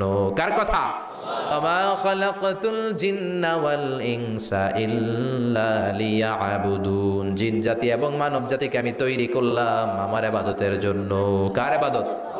ডাকবেন কারে? নাকি খাজা বাবারে? কেউ ফিরে না খালি হাতে, খাজারে তোর দরবারেতে, বলে না? ভুয়া কথা। দরবারে যে খালি হাতে ফিরে না, এটা একটা ভুয়া কথা। কত দরবার থেকে মানুষ খালি হাতে ফিরে। জামা নিয়ে গেছে, জামা হারাই গেছে। মোবাইল নিয়ে গেছে, মোবাইল চুরি হয়ে গেছে। জুতা নিয়ে গেছে, জুতা চোরে নিয়ে গেছে। এখন খালি হাতে খালি পায়ে ফিরে আসে, এরকম আছে না নাই? একটা দরবার থেকে কেউ কোনোদিন খালি হাতে ফিরে না। দরবারটা কার দরবার? কেউ ফিরে না খালি হাতে, আল্লাহরে তোর দরবারেতে, বলেন, কেউ ফিরে না। আমরা নামাজে আল্লাহরে বলি, আল্লাহ ইহদিনাস সিরাতাল মুস্তাকিম, আমাদেরকে আপনি সিরাতুল মুস্তাকিম দেন। বলি কি বলি না? আল্লাহ বলে, ওয়া আনি'বুদুনি হাযা সিরাতুম মুস্তাকিম, তোমরা আমি আল্লাহর ইবাদত করো। আমি আল্লাহর ইবাদত করাটাই হলো সিরাতুল মুস্তাকিম। সুবহানাল্লাহ। এবার আপনি দেখবেন, আপনি ইবাদত করেন কার? আপনার সেজদা যদি শুধু মসজিদে পড়ে, তার মানে আপনি সিরাতুল মুস্তাকিমের উপর আছেন না নাই? কিন্তু যদি দেখেন কিছু সেজদা পড়ে মসজিদে, কিছু পড়ে মাজারে, তাইলে ভেজাল আছে না নাই? মাজার ব্যবসা বাংলাদেশে আছে না নাই? বেশি না কম? হক্কানি ওলিয়া উলিয়াদের সাথে আমাদের কোনো দ্বন্দ্ব নাই, কিন্তু মাজারকে পুঁজি করে যারা ব্যবসা করে, ভণ্ডামি করে, এগুলোর সাথে ইসলামের কোনো সম্পর্ক তো দিল বান্দা কালমা চোর, না পায় শ্মশান না পায় ঘর, দিন থাকিতে আয়রে পথে ছাইড়া দে ভণ্ডামি ভণ্ডামি ভণ্ডামি ভণ্ডামি, ছাইড়া দে ভণ্ডামি। নামাজ কালাম পড়ে না, ইবলিশ শয়তানের নানা, আছে না নাই? দরবারের খাদেম, নামাজ নাই, রোজা নাই, লাল শালু পড়ে, চুল আর দাড়ির ভেতরে জটলা, 3 মাসেও গোসল করে না, আছে না নাই? নামাজ রোজা করে না, ইবলিশ শয়তানের নানা, ধর্মের একখান খুঁটি ধইরা কয়দিন করবা হয়রানি, ভণ্ডামি ভণ্ডামি ভণ্ডামি, ছাইড়া দে ভণ্ডামি। ঠিক কিনা? এরকম ভণ্ডামের সাথে ইসলামের কোনো সম্পর্ক। এজন্য আল্লাহ বললেন, গোলাম সেজদা দিবা একজন রে, তিনি কে? এই পৃথিবীতে আল্লাহ যত নবী পাঠিয়েছেন, যত রাসূল পাঠিয়েছেন, সব রাসূলের দাওয়াত ছিল একটা। কয়টা? কোন নবীর সাথে আরেক নবীর কথার কোনো গরমিল ছিল নাকি? এক নবী বলছে আল্লাহর ইবাদত করো, আরেক নবী এসে বলছে কৃষ্ণের ইবাদত করো, এরকম হয়েছে? এক নবী বলে আল্লাহর ইবাদত করো, আরেক নবী বলে গৌতম বুদ্ধের ইবাদত করো, এরকম আছে নাকি? সব নবীরা বলেছে, ইয়া কওমি ইবুদুল্লাহ মা লাকুম মিন ইলাহিন গায়রুহু আফালা তাত্তাকুন। ও আমার কওমের লোকেরা, ইবাদত করবা একজনের, তিনি কে? আল্লাহ। তাহলে আল্লাহ বললেন, গোলাম আমার ফায়সালা 2টা। প্রথম ফয়সালা আল্লাহ তা'বুদু ইল্লা ইয়্যাহ, ইবাদত আমি আল্লাহ ছাড়া অন্য কারো করা যাবে না। যার ইবাদত করা হয় তারে বলা হয় আরবিতে মা'বুদ। আমাদের মা'বুদ কে? আমাদের মা'বুদ হচ্ছে আল্লাহ। তাহলে আল্লাহর প্রথম ফয়সালা, ইবাদতের হকদার, ইবাদত পাওয়ার উপযুক্ত মহাবিশ্বে কেবল একজন সত্তা, তিনি কে? আল্লাহর এই ফয়সালার সাথে, সিদ্ধান্তের সাথে আপনারা একমত? দ্বিমত নাই কেউ? কেউ নাই? তাহলে দ্বিতীয় ফয়সালাটা শুনি। হ্যাঁ, আল্লাহ বললেন ওয়াবিল ওয়ালিদাইনি ইহসানা, আমি আল্লাহর প্রথম ফয়সালা, আমি ছাড়া কারো ইবাদত চলবে না। আমি আল্লাহর দ্বিতীয় ফয়সালা, মাতা পিতার সাথে তোমরা ইহসান করবা, মাতা পিতার সাথে ভালো আচরণ করবা, মাতা পিতার কাছ থেকে দোয়া নিবা। আল্লাহর দ্বিতীয় ফয়সালা মা বাবাকে নিয়ে, প্রথম ফয়সালা আল্লাহকে নিয়ে। স্বয়ং আল্লাহর ব্যাপারে আল্লাহ বললেন আমার ইবাদত ছাড়া অন্য কারো ইবাদত চলবে না। দ্বিতীয় ফয়সালা বললেন আমার ইবাদতের পরেই যেই বড় ফরজটা তোমাদের উপর আমি চাপিয়ে দিলাম, মাতা পিতার খেদমত। চিল্লায় এখন আল্লাহু আকবার। আল্লাহর ইবাদত করা যেমনি ফরজ, মা বাবার খেদমত করাও ফরজ করেছে কে? নাকি মা বাবার খেদমত নফল নাকি অপশনাল? এটা কেউ কম্পালসারি করেছে কে? মা বাবা আপনার সবচেয়ে বড় পীর, মা বাবা আপনার সবচেয়ে বড় দামি জিনিস। এই পৃথিবীর সব আল্লাহর ওলিগুলা যদি কোরআন খতম করে একটা গ্লাসের পানির মধ্যে ফু দেয়, আর আপনার জনম দুঃখিনী মা যদি শুধু বিসমিল্লাহ পরে আরেকটা গ্লাসের পানির মধ্যে ফু দেয়, আল্লাহর কসম আপনার মায়ের দোয়াটা আগে আগে কবুল হয়ে যাবে। ওগো মা তুমি এই ধরনের শ্রেষ্ঠ নেয়ামত, তোমারই পদ তলে রয়েছে জান্নাত। ওগো মা তুমি এই ধরনের শ্রেষ্ঠ নেয়ামত, তোমারই পদ তলে রয়েছে জান্নাত। ঠিক কিনা? এজন্য আল্লাহ বললেন প্রথম ফয়সালা আমি আল্লাহর ইবাদত করবা, দ্বিতীয় ফয়সালা মা বাবার সাথে ইহসান করবা। কি করবা? ইহসান। সবাই বলেন। এগুলো কোরআনে বর্ণিত টার্মিনোলজি, মানে পরিভাষা, এগুলো মুখস্থ করবেন। দুনিয়াতে কত পরিভাষা মুখস্থ করছেন, কত জ্যামিতির সূত্র মুখস্থ করেছেন, কত ইংরেজি ভাব সম্প্রসারণ মুখস্থ করেছেন, কিন্তু কোরআনের কথাগুলো মানুষ শুনতে চায় না। মাতা পিতার প্রতি আমরা সবাই আজকে থেকে ইহসান করব। কি করব? আমরা বললাম আল্লাহ ইহসান কি? ইহসানের ব্যাখ্যা দেন। আল্লাহ নিজেই কোরআনে ইহসানের ব্যাখ্যা দিলেন, ইম্মা يبلغن عندك الكبر أحدهما أو كلاهما فلا تقل لهما أف। ইহসানের ব্যাখ্যা হলো, আল্লাহ বললেন ইহসানের ব্যাখ্যা কি? শোনো শোনো, ইহসানের 5টা ব্যাখ্যা আল্লাহ দিলেন। প্রথম ব্যাখ্যা হলো মা বাবা যখন বার্ধক্যে উপনীত হয়, মা বাবার বয়স যখন 60 হয় 70 হয়, তখন তাদের কোনো কর্মকাণ্ডের কারণে ছেলে মেয়ে হিসেবে নাক ছিটকানো যাবে না, শব্দটাও করা যাবে না। কার কথা? মা বাবা আমাদের অনেকেরই বয়স হয়ে গেছে 60-70, আছে না নাই? বিছানায় পড়া, তাদের কোনো কাজে, তাদের কোনো আচরণে নাক ছিটকানো যাবে না। ধরে বলেন। আল্লাহ বলে খবরদার, নাক ছিটকানো তো দূরের কথা, কি যন্ত্রণা, এই কথাটাও বলা যাবে না। ঠিক কি না? এর কারণ আমরা যখন ছোট ছিলাম আমরা কম জ্বালাতন করি নাই। আমরা যখন ছোট ছিলাম কম কষ্ট মায়ের দেই নাই। আপনার কত বছর আগের ঘটনা খেলা আছে? আপনার বয়স যখন 3, কি হয়েছিল? খেলা আছে তো? 3 বছরের কথা যদি আপনার খেলা না থাকে, আপনার বয়স যখন 2 ছিল কি জ্বালাতন করছেন মনে আছে? বয়স যখন ছিল 1, তখন তো আরো বেশি জ্বালাইছেন, তখন তো আমরা আরো বেশি জ্বালিয়েছি। ঠিক কি না? আল্লাহ বলেন তোমরাও কম জ্বালাও নাই, পেশাব পায়খানা করে ঘর ভরায় দিতা, শীতের রাতে বিছানা ঠান্ডা করে দিতা, ডান দিকে নিয়ে তোমার মা তোমার সাথে ঘুমালো, ডান দিকে পেশাব করে ভিজিয়ে দিয়েছো, তোমার মা তোমার ঘর থেকে বের করে দেয় নাই। বাম দিকে আদর করে রেখেছে, বাম দিকে পেশাব করে ভিজিয়ে দিয়েছো, তারপরেও তোমার মা লাথি মেরে তোমার ঘর থেকে বের করে দেয় নাই। শীতের রাতে তোমার মা তোমার বুকে নিয়ে ঘুমালো, কনকনে মাঘ মাসের শীতের রাত, পেশাব করে মায়ের জামাটা ভিজিয়ে দিয়েছো। রাত 3টার দিকে মা উঠে জামাটা চেঞ্জ করে নতুন জামা পরে তোমারে কোলে নিয়ে ঘুমিয়েছে, তোমারে ঘর থেকে তাড়িয়ে দিয়েছে নাকি? জোরে বলেন না। মা তোমারে ঘর থেকে বের করে নাই, তাড়ায় দেয় নাই, এতিমখানায় ফেলে আসে নাই, রাস্তায় ফেলে আসে নাই। যেই মা বাবা তোমাদেরকে এত যত্ন করলো, এত আদর করলো, তাদের বার্ধক্যে কোনো কাজের কারণে নাক ছিটকাবা না, তাদেরকে তোমরা বৃদ্ধাশ্রমে দিয়ে আসবা না। কার কথা? বৃদ্ধাশ্রম বাংলাদেশে আছে না নাই? ছেলে আমার মস্ত মানুষ, মস্ত অফিসার, মস্ত ফ্ল্যাটে যায় না দেখা এপারে ওপার, নানান রকম জিনিস আর আসবাব দামি দামি, সবচেয়ে কম দামি ছিলাম একে মাত্র আমি। ছেলের আবার আমার প্রতি অগাধ সম্ভ্রম, আমার ঠিকানা তাই বৃদ্ধাশ্রম। ঠিক না? মা কেঁদে কেঁদে বৃদ্ধাশ্রমে বালিশ ভিজায়। ছোটবেলা ওই মারে কত যন্ত্রণা দিলা, কষ্ট দিলা, আজকে মনে নাই? বউয়ের পাল্লায় পড়ে মাকে তুমি বৃদ্ধাশ্রমে দিয়ে আসছো, খবরদার যারা মা বাবারে বৃদ্ধাশ্রমে দেয় তারা বয়সে পৌঁছলে, তারা বার্ধক্যে পৌঁছলে, তারা যখন মা বাবা হবে তাদের কপালে বৃদ্ধাশ্রম থাকবে না, ঠিক কিনা? যে ডাকাত মা বাবারে বৃদ্ধাশ্রমে দিয়ে এসেছো, তোমার কপালে বৃদ্ধাশ্রম নাই। ভাঙ্গা থালা হাতে নিয়ে তুই ভিক্ষা করে খাবি, চিল্লা এখন, ঠিক কিনা? আল্লাহ বললেন খবরদার, আমি আল্লাহর দুইটা ফায়সালা, প্রথম ফায়সালা ইবাদত হবে একজনের, তিনি কে? আর ইহসান করবা মা বাবার সাথে। আমরা বললাম ইহসান কি? আল্লাহ বললেন মা বাবা যখন বার্ধক্যে পৌঁছে, খবরদার তাদের কোনো কাজে নাক ছিটকাবা না, বৃদ্ধাশ্রমে দিবা না, তাদের খেদমত করবা। তোমার জীবনটারে উজালা করে দিবে কে? জোরে বলেন না। আল্লাহ বললেন ইহসানের 2 নাম্বার ব্যাখ্যা, ওয়ালা তানহারহুমা ওয়া কুল লাহুমা কাওলান কারীমা। মা বাবারে ধমক দিও না। কি দিও না? অনেকে মা বাবারে ধমক দেয়, কি দেয় না? জোরে কোন? সবার সাথে ভালো আচরণ, ঘরে ঢুকলেই মারে বকা দেয়, গালি দেয়, আছে না নাই? বাবারে ডাকে বুড়া, মারে ডাকে বুড়ি, আছে না নাই? তুমি কেমন করে বাবারে বুড়া ডাকলা, মারে বুড়ি ডাকলা? তাদের এই বয়সটা তো এমনি এমনি হয় নাই, তোমারে লালন পালন করতে যেই তারা তাদের জীবন যৌবন হারিয়ে আজকে বুড়া বুড়ি, ঠিক কিনা? তোমাকে মানুষের মতো মানুষ করতে যে তারা তাদের জমি হারালো, তোমারে বিদেশ পাঠাতে যে তারা তাদের বিটে মাটি হারালো। খবরদার এরকম দয়াময় মা বাবাকে ধমক দিও না। কার কথা? ওয়ালা তানহারহুমা। 3 নাম্বার ব্যাখ্যা আল্লাহ বললেন ওয়াকুল লাহুমা কাওলান কারীমা। মা বাবার সাথে কোমল আচরণ করো, মোলায়েম ভাষায় কথা বলো, নরম ভাষায় কথা বলো। কি ভাষায়? নরম ভাষায়। অনেকে আছে দেখবেন সবার সাথে খুব মিষ্টি আলাপ, বন্ধু বান্ধবের সাথে ভালো আচরণ, বাজারে গেলে ভালো আচরণ, স্কুলে ভালো আচরণ, ঘরে ঢুকলে মায়ের গালি দেয়, আছে না নাই? বাপের গালি দেয়, আছে না নাই? ফ্যান্সি ডিলের টাকার জন্য মারে লাথি মেরা ঘর থেকে বের করে দেয়, এরকম ডাকাত আছে না নাই? আল্লাহ বললেন খবরদার, যত ভদ্রতা তুমি জানো, যত নম্রতা জানো, যত কার্টিসি তুমি জানো, সব কার্টিসি তুমি তোমার মা বাবার জন্য খরচ করবা। এরপর আল্লাহ বললেন ওয়াখফিদ লাহুমা জানাহায যুল্লি মিনার রাহমাতি ওয়া কুর রাব্বিরহামহুমা কামা রাব্বায়ানি সাগীরা।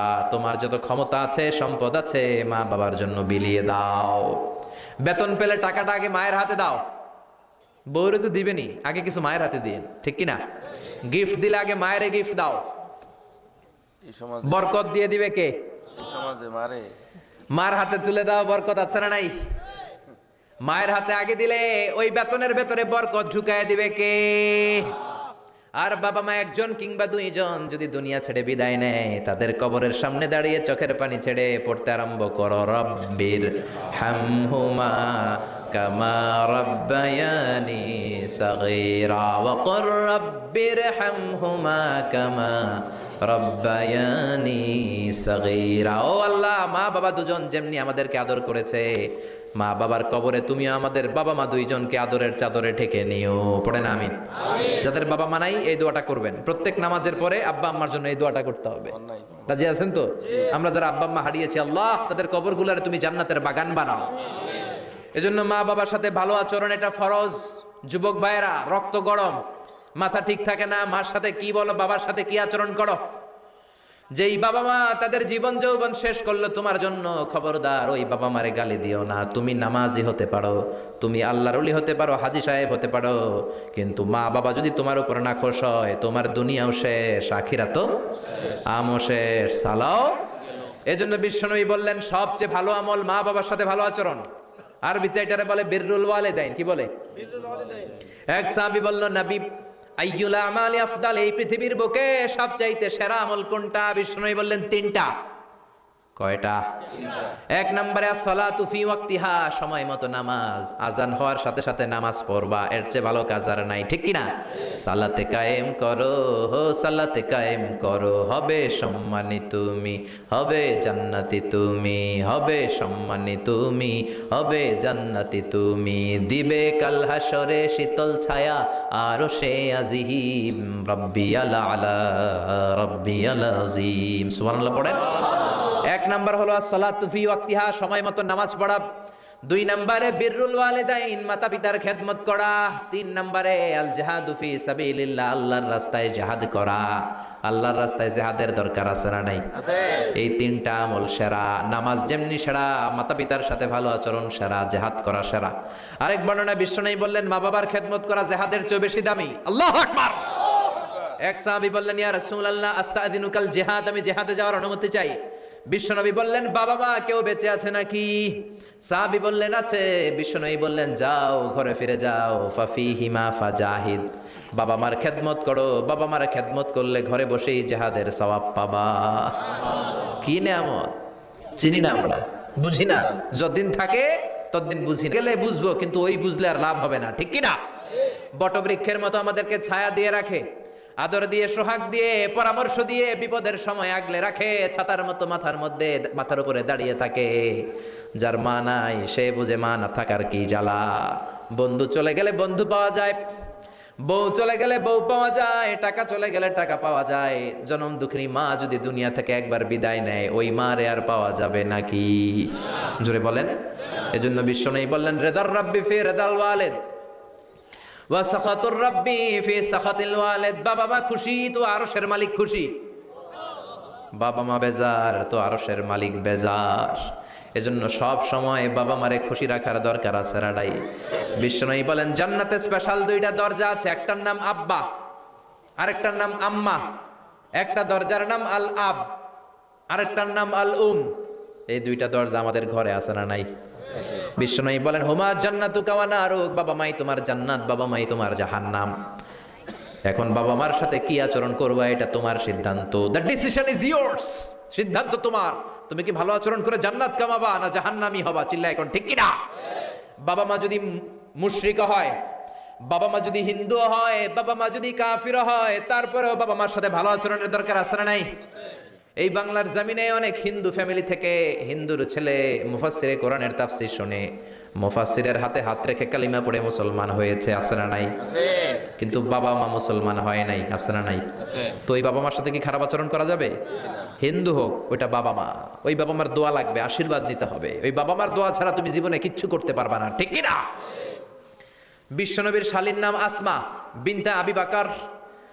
বুখারীর বর্ণনা, বিশ্বনবীর কাছে এসে বললেন নবী গো ইন্নী মুসলিমা, আমি মুসলমান, ওয়া উম্মি মুশরিকা, আমার মা হলো মুশরিকা, আফা আসিলুহা, এখন আমি আমার মুশরিক মায়ের সাথে কি ভালো আচরণ করব নাকি? বিশ্বনবী বললেন ও আসমা খবরদার, তোমার মা মুশরিক হোক কাফের হোক সে তোমার মা, ঠিক কি না? সিলিহা, মা বাবার সাথে ভালো আচরণ করো। সাইয়েদনা ইব্রাহিম মুসলিম বিশ্বের জাতির পিতা, উলুল আজমি মিনার রসুল, উনি গোটা বিশ্বের মুসলমানদের পিতা, কিন্তু উনার বাপ হচ্ছে কাফের মুশরিক। নাম কি? আজার। আজার ঈমান আনে নাই, কালেমার দাওয়াত গ্রহণ করে নাই, তাই বলে সাইয়েদনা ইব্রাহিম বাবারে গালি দিছে নাকি? মন্দ কথা বলছে?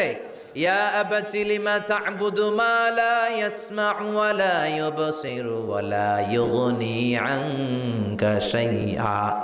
বাবারে আদর দিয়ে, সোহাগ দিয়ে, সম্মান দিয়ে বলে বাবা কেন এই মূর্তির পূজা করো? 10টা হাত এরকম বের করে রেখে, জিহ্বা বের করে রাখে, সামনে মিষ্টি, রসমালাই, দুধমালাই, কত কিছু দিয়ে রাখে, কিচ্ছু খায় না। মূর্তির গায়ে একটা মাছি বসলো, মাছি তাড়াতে পারে না, ঠিক কি না? কেন এই মূর্তির পূজা করেন? যে এই মূর্তি কানে শোনে না, চোখে দেখে না। বাবারে বুঝালেন, কিন্তু বাবারে গালি দেয় নাই। তার মানে বাবা যদি মুশরিক হয়, বাবা যদি কাফির হয়, বাবা যদি হিন্দু হয়, তারপরেও বাবার দোয়া নিতে হবে, ঠিক কি না? বাবা মা দোয়া করলেও কবুল, বদ দোয়া করলেও। শুধু দোয়া করলে যদি কবুল হইতো তাইলে তেমন ঝামেলা ছিল না, দোয়া করে না তো কি হইছে?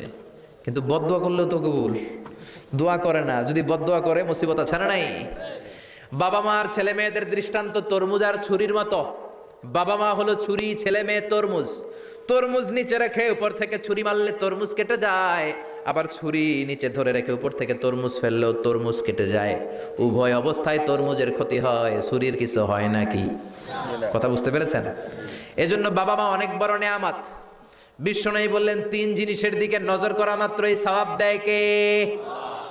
1 নম্বরে নাযার ইলাল মুসহাফ, কোরআনের দিকে তাকানো মাত্র সওয়াব। 2 নম্বরে নাযার ইলাল কাবা, কাবার দিকে তাকানো মাত্রই সওয়াব। 3 নম্বরে নাযার ইলা ওয়াজহিল ওয়ালিদাইন, মাতা পিতার চেহারার দিকে রহমতের নজরে তাকালে কবুল হজের সওয়াব দিবে কে? এখানে হাজী সাহেব আছেন না অনেক? আছে। 3 লাখ 4 লাখ 5 লাখ দিয়ে হজ করে আসছেন, তো বুকে হাত দিয়ে কেউ বলতে পারবেন হুজুর আমি 100% আমার হজটা কবুল হয়েছে? কেউ গ্যারান্টি দিতে পারবেন? গ্যারান্টি নাই। কিন্তু মায়ের চেহারার দিকে রহমতের নজর নিয়ে তাকালে, ছোটবেলা আমার মারে আমি কত কষ্ট দিলাম, কত কষ্ট করে ফ্যামিলিটা সামলাতে, যে আমার জনম দুঃখিনী মা, কথাগুলো ভেবে মায়ের চেহারার দিকে একটা নজর দেন, কবুল হজের সওয়াব আপনার আমল নামায় দিয়ে দিবে কে? এক সাহাবী বললেন, নবী ওয়ালাউ মি আমাররা, যদি আমি দিনে 100 বার তাকাই তাহলে কি 100টা কবুল হজের সওয়াব হবে নাকি? বিশ্বনবী বললেন, নাম, ওয়ালাউ মি আমাররা, 100 বার যদি রহমতের নজরে তাকাও 100টা কবুল হজের সওয়াব হয়ে যাবে। চিল্লায় পড়েন আল্লাহু আকবার। আবার বিশ্বনবী বলতেন, 3 ব্যক্তির দোয়া আল্লাহ ফেরায় না, সালাসু দাওয়াতিন মুস্তাজাবা লা শাক্কা ফিহিন্না, 3টা দোয়া করলেই কবুল। 1 নম্বরে দাওয়াতুস সাইম, রোজাদার ব্যক্তি দোয়া করলে কবুল করে কে? আল্লাহ। 2 নম্বর দাওয়াতুল মুসাফির, মুসাফির দোয়া করলে কবুল করে কে? আল্লাহ। 3 নম্বর দাওয়াতুল ওয়ালিদাইনি লি ওয়ালাদিহি, মাতা পিতার দোয়া ছেলে মেয়েদের জন্য কবুল করে কে? মাতা পিতার দোয়াও কবুল, বদদোয়াও, যুবক ভাইরা সাবধান, বদদোয়াও কবুল। বুখারীর বর্ণনা, বনি ইসরাইলের একজন বড় আবিদ ছিল, নাম জুরাইজ। কি নাম? সবাই বলেন, আরো জোরে বলেন, কি নাম? জুরাইজ অনেক বড় আল্লাহর ওলি, পাহাড়ের উপরে তার বাড়ি। সারা রাত তাহাজ্জুদ গুজার হয়, তার গির্জার পাশে তার মায়ের ঘর। তাহাজ্জুদ গুজার হতে হতে বড় আল্লাহর ওলি হয়েছে। তাহাজ্জুদ পড়া ছাড়া ওলি হওয়া যায় নাকি? জোরে বলেন।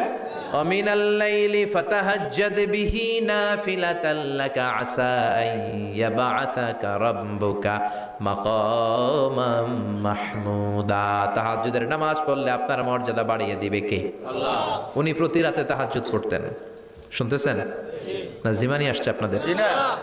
প্রতি রাতে তাহাজ্জুদ পড়তেন। একদিন তাহাজ্জুদের নামাজে দাঁড়ালেন, আল্লাহু আকবার।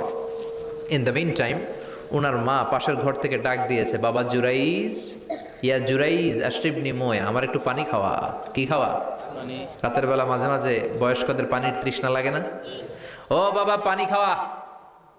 জুরাইজ মনে মনে ভাবে, হায় হায়, আমি তো নামাজে দাঁড়ানো, নামাজ পড়বো নাকি, মা রে পানি খাওয়াবো। মনে মনে ভাবলো নামাজটা শেষ করে নেই, তারপরে মায়ের কাছে যাই। কিছুক্ষণ পরে আবার তার মা ডাকে, ইয়া জুরাইজ, ও জুরাইজ পানি খাওয়া। আবার জুরাইজ মনে মনে বলে, নামাজের পরে যাব, নামাজটা শেষ করি। কিছুক্ষণ পরে আবার মা ডেকে ওঠে, জুরাইজ। জুরাইজ মনে মনে ভাবে, এই তো নামাজ শেষ, এখনই যাব, এখনই আমার জনম দুঃখিনী মারে পানি খাওয়াবো। কিন্তু মায়ের সহ্য হয় নাই, মায়ের মনে কষ্ট চলে আসছে। মা তার অন্তরে ব্যথা পেয়ে বদদোয়া করে ফেলছে। কবুল করে নিছে কে? আল্লাহ। আপনার আল্লাহর ওলি না মুফাসসিরে কোরআন না হাফেজে কোরআন, ইট ডাজন্ট ম্যাটার, এটা কোনো বড় বিষয় না। মা হাত তুলে কিছু কইলেই কবুল। সুবহানাল্লাহ কইতে পারলেন না? বুলেট মারলে মিস হয়, ড্রোন হামলা করলে মিস হয়, মিসাইল মারলে মিস হয়, আণবিক বোমা মারলে মাঝে মাঝে মিস হয়। মায়ের দোয়া মিস হয় নাকি? জোরে বলেন। দোয়া করা মাত্র, দোয়া কিংবা বদদোয়া মুহূর্তেই কবুল করে নেয় কে? মা বদদোয়া করলেন। বুখারীর বর্ণনা, আল্লাহুম্মা লা তুমিথু ইল্লা আন তুরিয়াহুল মুমিসাত, ও আল্লাহ, বেশ্যা নারীর ফিতনায় না ফেলে জুরাইজকে মেরো না। কবুল করলো কে? আল্লাহ। 3 দিন পর এক বেশ্যা নারী এসে হাজির, দরজায় নক করতে শুরু করেছে। জুরাইজ দরজা খোলো। খোলার পরে বেশ্যা নারী বলে, দেখো আমি কত সুন্দরী, অনন্যা, সুস্নিগ্ধা, প্রিয়ংবদা, সুহাসিনী, সুকেশিনী, অসূর্যম পোষা, কাক পক্ষী টের পাবে না, পৃথিবীর কেউ দেখবে না, চলো আমরা অপকর্মে লিপ্ত হই। জুরাইজ বলে, মাআদাল্লাহ, আমি আল্লাহরে ভয় পাই, আমার এইখান থেকে দূর হয়ে যাও। জুরাইজের কাছে সুবিধা করতে পারে নাই, না পেরে বেশ্যা পাহাড় থেকে নেমে এসে দেখে এক রাখাল সারাদিন ছাগল চড়ানোর পর ক্লান্ত শ্রান্ত হয়ে ঘুমাইতেছে। রাখাল রে উঠায় বলে, দেখো আমি সুন্দরী। রাখালকে পাইছি তোরে। রাখাল রাজি হয়ে গেছে। বেশ্যার রাখাল মিলে জিনা ব্যভিচার করেছে, অপকর্মে লিপ্ত হয়েছে, অবৈধ শারীরিক সম্পর্কে জড়িত হয়েছে। তাদের এই অবৈধ সম্পর্কের ফলে বেশ্যার পেটের ভেতরে বাচ্চা দিয়ে দিছে কে? দিন যায়, মাস আসে, মাস গড়িয়ে মাস আসে, বছর আসে, 3 মাস পরে বেশ্যার পেটটারে এত উঁচা কইরা দিছে কে? এলাকার লোকেরা ধরছে, কিরে তোর তো বিয়ে হয় নাই, বাচ্চা পাইলি কই? প্রশ্ন আছে না নাই? You didn't get married yet. From where did you get the baby? বাচ্চা পেলি কোথায়? তোর স্বামী নাই, তোর বিয়ে হয় নাই, তোরে তো আমরা চিনি এলাকার মেয়ে, বাবু পেলি কই? তোর পেট বড় হইলো কেন? বেশ্যা বলে, ওই যে আল্লাহর ওলি জুরাইজ আমার সাথে অপকর্ম করেছে, আমার পেটের বাচ্চার বাবা হলো আল্লাহর ওলি জুরাইজ। কথাটা কি সত্য না অসত্য? মিথ্যা। কত পার্সেন্ট মিথ্যা? 100% মিথ্যা। সবাই কয়, কিরে জুরাইজ, এতদিন ভাবতাম তুই আল্লাহর ওলি, এখন দিয়ে ভণ্ড। উপর দিয়ে ফিটফাট, ভিতর দিয়ে সদরঘাট, তোর সদরঘাট আজকে খুলতেছি। এলাকার লোকেরা লাঠি চোটা নিয়ে ওর গির্জার উপরে যে সবাই ধরছে, কিরে তোর উপর মে পাক সাফ, আন্দার মে খালাত মালাত, তোর বাইরে এত বড় লম্বা জুব্বার, ভিতরে এত ভেজাল, ঘটনা কি? এত ঝামেলা কোন তোর ভিতরে? সবাই মিলে গির্জা ভেঙে জুরাইজকে রশি দিয়ে বেঁধে জামিনে নিয়ে আসছে। জুরাইজ কয় আমার অপরাধ কি, অপরাধটা বলো। সবাই বলে তুই অপকর্ম করেছিস এই বেশ্যার সাথে। জুরাইজ কয় মাফ চাই, দোয়াও চাই, আমি তো এই বেশ্যারে চিনি না। সবাই বলে পাপ করার পরে কেউই কিছু জানে না, তোর অবস্থাও তাই, তোর ডেথ পেনাল্টি, তোরে আমরা মৃত্যুদণ্ড দেব। কি দণ্ড? কথা বলেন না, যুগে যুগে মৃত্যুদণ্ড আছে না নাই? জুরাইজ বলে আল্লাহ কি বিপদে বললাম, জীবনে কোনো পাপ করি নাই, কোন পাপের শাস্তি তুমি দাও। জুরাইজ বলে ঠিক আছে মৃত্যুদণ্ড দিও, মরণের আগে, মারার আগে 2 রাকাত নামাজ পড়ার সুযোগ দাও। জুরাইজ 2 রাকাত নামাজ পড়ে চোখের পানি ছেড়ে দিয়ে আল্লাহর ডেকে বলে মাবুদ রে, আমি বেশ্যার পেটের বাচ্চারে একটা প্রশ্ন করব, তুমি যদি আল্লাহ এক হও বেশ্যার পেটের বাচ্চার মুখের জবান খুলে দিবা। পারবে? আল্লাহ পারবে? এত ক্ষমতা আল্লাহর। 3 মাসের বাচ্চা তো এরকম গোশতের টুকরো, এটা তো মানুষই হয় না, কথা বলবে কেমনে? এটার মুখ দিয়ে জবান খুলে দিতে পারবে? সাইয়েদনা জুরাইজ 2 রাকাত নামাজ পড়ে বেশ্যারে ডেকে বলে, ও বেশ্যা, তোর পেটের বাচ্চার বাবাকে? কয় আননে। এবার জুরাইজ বেশ্যার পেটের বাচ্চার দিকে ইঙ্গিত করে ডেকে বলে, ও পেটের বাচ্চা, তোমার রব যদি আল্লাহ হয় তোমারে আমি প্রশ্ন করব, তুমি সবাইকে জানিয়ে দাও তোমার বাবাকে। কি আজীব তামাশা, সব মানুষকে তাজ্জুব করে। বেশ্যার পেটের ভেতর থেকে ছোট্ট বাচ্চা আওয়াজ করে বলল, আনতালাস্তা আবি, আপনি আমার বাবা নন। আবি যাকা রাইল গানাম, ওই যে সিপার মধ্যে দাঁড়ায় আছে রাখাল, ওই রাখাল হলো আমার বাবা। চিৎকার করে পড়েন আল্লাহু আকবার। এত বড় আল্লাহর ওলি, সেও মায়ের বদদোয়া থেকে রেহাই পায়। তো আমরা কোথায় আছি? বদদোয়া করলে ভেজালে পড়ে যেতে হবে, রেহাই পাওয়া যাবে না। চিল্লা এখন ঠিক কিনা? এজন্য খবরদার এমন আচরণ করবো না যাতে বদদোয়া পাই। মা বাবার দোয়া নিব, কি নিব? মা বাবার খেদমত করব, তাদের কাছ থেকে দোয়া নিব। খবরদার মা বাবাকে হাদিয়া দিব। অনেকে মা বাবারে হাদিয়া না দিয়া এদিক সেদিক হাদিয়া দেয়, আছে না নাই? মাজারের উপরে যায় মশারি টাঙ্গায়, ওর মায়ের মশায় কামড়ায়, ওর বাপের মশায় কামড়ায়, এরকম ডাকাইত আছে না নাই? এজন্য আল্লাহ বললেন খবরদার ওয়াবিল ওয়ালিদাইনি ইহসানা, মাতা পিতার খেদমত করবা, মাতা পিতার সাথে ইহসান করবা, তাদের কাছ থেকে দোয়া নিবা। কারণ মা বাবা তোমাদের জন্য যে কষ্ট সহ্য করেছে, সারা জীবন খেদমত করলেও সুদ আদায় হবে। আল্লাহ বললেন খবরদার, 3 কারণে মায়ের মর্যাদা বেশি। আবার বিশ্বনবীও বললেন বাবার চেয়ে মায়ের মর্যাদা বেশি। এক হাদিসে বললেন 3 গুণ, আর এক হাদিসে বললেন 4 গুণ। সাহাবী বললেন কার সাথে ভালো আচরণ করব? বিশ্বনবী বললেন উম্মুক, তোমার মায়ের সাথে। তারপরেও বললেন মায়ের সাথে, তারপরেও মায়ের সাথে, তারপরে মায়ের সাথে, পঞ্চমবারে বললেন তোমার পিতার সাথে। 4 বার মায়ের কথা বললেন। কয়বার? আরো জোরে বলেন। এজন্য আল্লাহ ডেকে বলে গোলাম খবরদার মায়ের সাথে ভালো আচরণ করবা। কারণ হামালাতহু উম্মুহু, বাবা তোমারে পেটে ধরে নাই, পেটে ধরেছে কে? ওয়াহানান আলা ওয়াহান, বোঝার পরের বোঝা, জ্বালার পরের জ্বালা, যন্ত্রণার পরের যন্ত্রণা বাবা সহ্য করে নাই, করেছে কে? ফিসালহু ফি আমাইন, 2 বছর বাবা দুধ খাওয়ায় নাই, দুধ খাওয়ালো কে? কয় লিটার দুধ আপনি সাবার করছেন মায়ের বুকের, কোনো হিসাব আছে? বিশ্বনবী বললেন লাউ কাতাআতা জিলদাক, তোমার চামড়াগুলো কেটে কেটে রোদে শুকিয়ে যদি মায়ের 2টা পায়ের জুতা বানায় দাও, 1 ঢোক দুধ যে খেয়েছো সেটার সৌদ আদায় হবে না। ঠিক কি না? মায়ের একেধারে দুধের দাম, কাটিয়া গায়ের চাম, পাপস বানাইলেও ঋণের শোধ হবে না। এমন দরদি ভাবে কেউ হবে না আমার মাগো। ঠিক কি না? 10 মাস 10 দিন কষ্ট দিলাম। একটা মা তার বাচ্চাকে জমিনে আনতে যেয়ে, জমিনের আলো দেখাতে যেয়ে কত কষ্ট করে শোনেন। চিকিৎসা বিজ্ঞানীরা বলে সুস্থ মানুষ 45 ইউনিট ব্যথা সহ্য করতে পারে, এর বেশি পারে না। কত ইউনিট? 45 ইউনিট। এর বেশি যদি ব্যথা পায় কেউ, হয় মরে যাবে নয় বেহুশ। আমার আর আপনার মা আমাকে আর আপনাকে জন্ম দিতে যে 57 ইউনিট ব্যথা সহ্য করেছিল ডেলিভারির দিন। 57 ইউনিট, 57 ইউনিট প্লাস, তার চেয়েও বেশি। যেটা কোনো অ্যাক্সিডেন্টে আপনার দেহের 20টা হাড্ডি একসাথে ভেঙে গেলে যত ব্যথা, এর চেয়েও বেশি ব্যথা। সুবহানাল্লাহ কইতে পারলেন না? এজন্য আল্লাহ বললেন খবরদার মা বাবার সাথে খারাপ আচরণ করো না। মা বাবার সাথে খারাপ আচরণ করলে যত বড় আল্লাহর ওলি হও কাজ হবে না। বিশ্বনবীর এক সাহাবী নাম হলো আলকামা। কি নাম? মৃত্যুর আগে দিয়ে আলকামার মুখ দিয়ে কালেমা বেরোয় না। সবাই মিলে আলকামারে বলে ও আলকামা কালেমা, কালেমা পড়ো। আলকামার সামনে সবাই পড়ে লা ইলাহা ইল্লাল্লাহ, কিন্তু আলকামার মুখ দিয়ে বের হয় না। 3 দিন বিছানায় পড়া। কয় দিন? বিশ্বনবী বলেছেন লাকিনু মাউতাকুম লা ইলাহা ইল্লাল্লাহ, তোমরা তোমাদের মুমূর্ষু রোগীদের সামনে লা ইলাহা পড়ো। দাদা মরে যায়, চাচা মরে যায়, মুমূর্ষ বিছানায় পড়া, কাছে কানের সামনে যে পড়তে আরম্ভ করবেন লা ইলাহা লা ইলাহা ইল্লাল্লাহু মুহাম্মাদুর রাসূলুল্লাহ। শুধু কালেমা যে পড়বেন, লা ইলাহা ইল্লাল্লাহ পড়বেন, আবার জোর করবেন না চাচা পড়েন চাচা কালেমা পড়েন, আপনি মরে যেতেছেন পড়েন, এগুলো বলবেন না। কারণ এরকম জোরাজুরি করলে এমনি তার রুহু বের হইতেছে, তার তো জান খারাপ।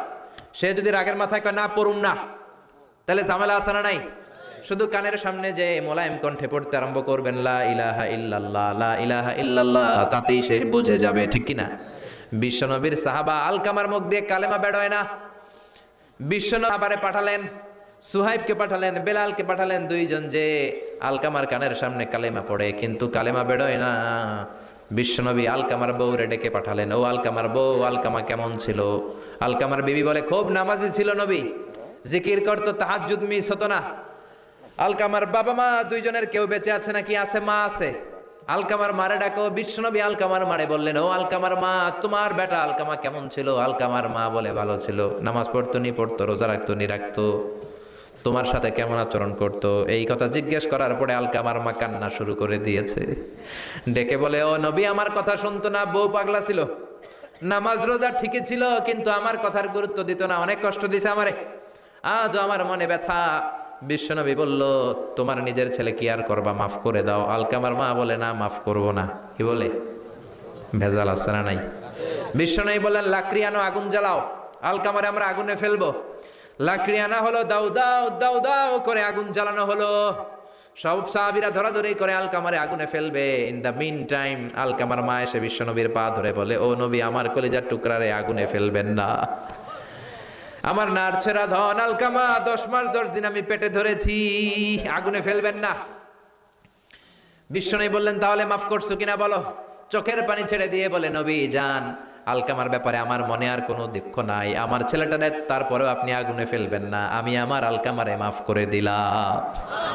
আলকামার মা আলকামার মাফের ঘোষণা যখন দিয়েছে, আলকামা চিৎকার করে পড়তে শুরু করেছে, লা ইলাহা ইল্লাল্লাহু মুহাম্মাদুর রাসূলুল্লাহ সাল্লাল্লাহু আলাইহি ওয়াসাল্লাম। মা বাবার সাথে বেয়াদবি করলে মরার আগে মুখে কালেমা বেরোবে না। চিল্লা এখন ঠিক কিনা?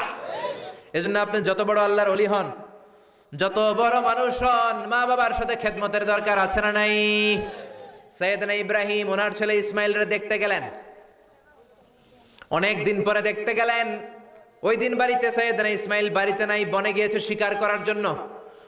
বাড়িতে সাইয়েদনা ইসমাইলের বিবি সাইয়েদনা ইব্রাহিম ঘরের দরজার বাইরে থেকে সালাম দিয়ে বললেন, আসসালামু আলাইকুম। ভেতর থেকে কর্কশ গলায় একটা মেয়ে সালামের উত্তর দিয়ে বলল, ওয়া আলাইকাস সালাম। গলার মধ্যে কোনো মায়া নাই, মহব্বত নাই।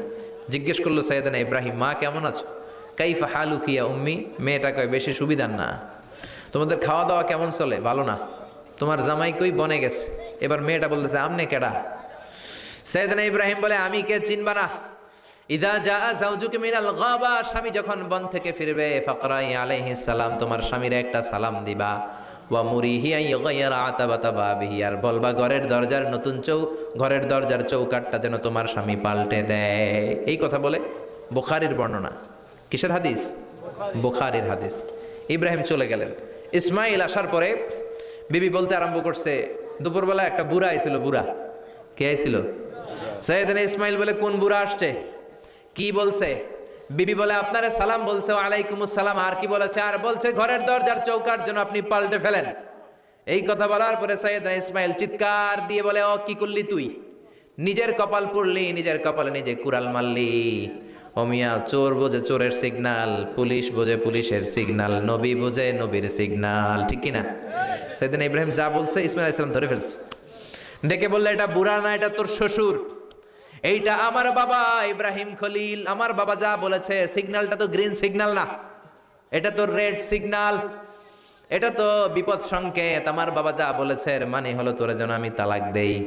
Gate out, get out, I divorced you, তোরে তালাক দিয়ে দিলাম।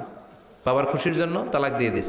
আপনার আব্বাও যদি আপনার বউরে এমনি তালাক দিয়ে ফেলতে বলে, দিবেন নাকি? আবার দিয়া ফেলেন, দিয়েন না, মুসিবত আছে। আপনার বাবাও বাবা, সাইয়েদনা ইসমাইলের বাবা, ইব্রাহিমও বাবা, ঠিক না? সাইয়েদনা ইব্রাহিম মন গড়া কথা বলতেন না, আকাশ থেকে ওহী আসলে বলতেন। এই জন্য আপনার বাবা যদি বলে বউরে তালাক দিয়েন না, খবরদার, বাবারেও বুঝাইবেন, বউরেও বুঝাইবেন, ঘরে সংলাপ করবেন, সমঝোতা করবেন। আমাকে দুই নেত্রী সংলাপ করে না তো কি হয়েছে, আমরা সংলাপ করব, ঠিক কিনা?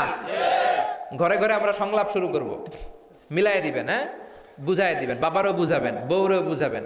তালাক দেওয়ার ইসলামী যে সিস্টেম, এটাকেও মেনটেন করলে পৃথিবীতে কোনো তালাকই থাকবে না, ডিভোর্স রেট একেবারে কমে যাবে। এখন ঘরে ঘরে তালাক, ঠিক কিনা? তালাক দেওয়ার সিস্টেম হচ্ছে পঞ্চম স্টেপে যে তালাক, পঞ্চম ধাপে। প্রথম ধাপ হচ্ছে ফাইদু হুন্না, বউর সাথে ঝগড়া হইলে ফাইদু হুন্না, বউরে কক্সবাজার বেড়াইতে নিয়ে যাও, বসুন্ধরায় শপিং করে দিবা, নানিরে লইয়া ঘুরতে যাবেন যমুনা ফিউচার পার্কে, নানিরে বেনারসি শাড়ি কিনা দিবেন, কসমেটিক্সের বক্স কিনা দিবেন। এই জন্য বললো ফাইদু হুন্না, বেপরদায় চললে ওয়াজ করবেন, নসিহত করবেন, বুঝাবেন। আল্লাহ বললেন ফাইদু হুন্না, লা ইলাহা,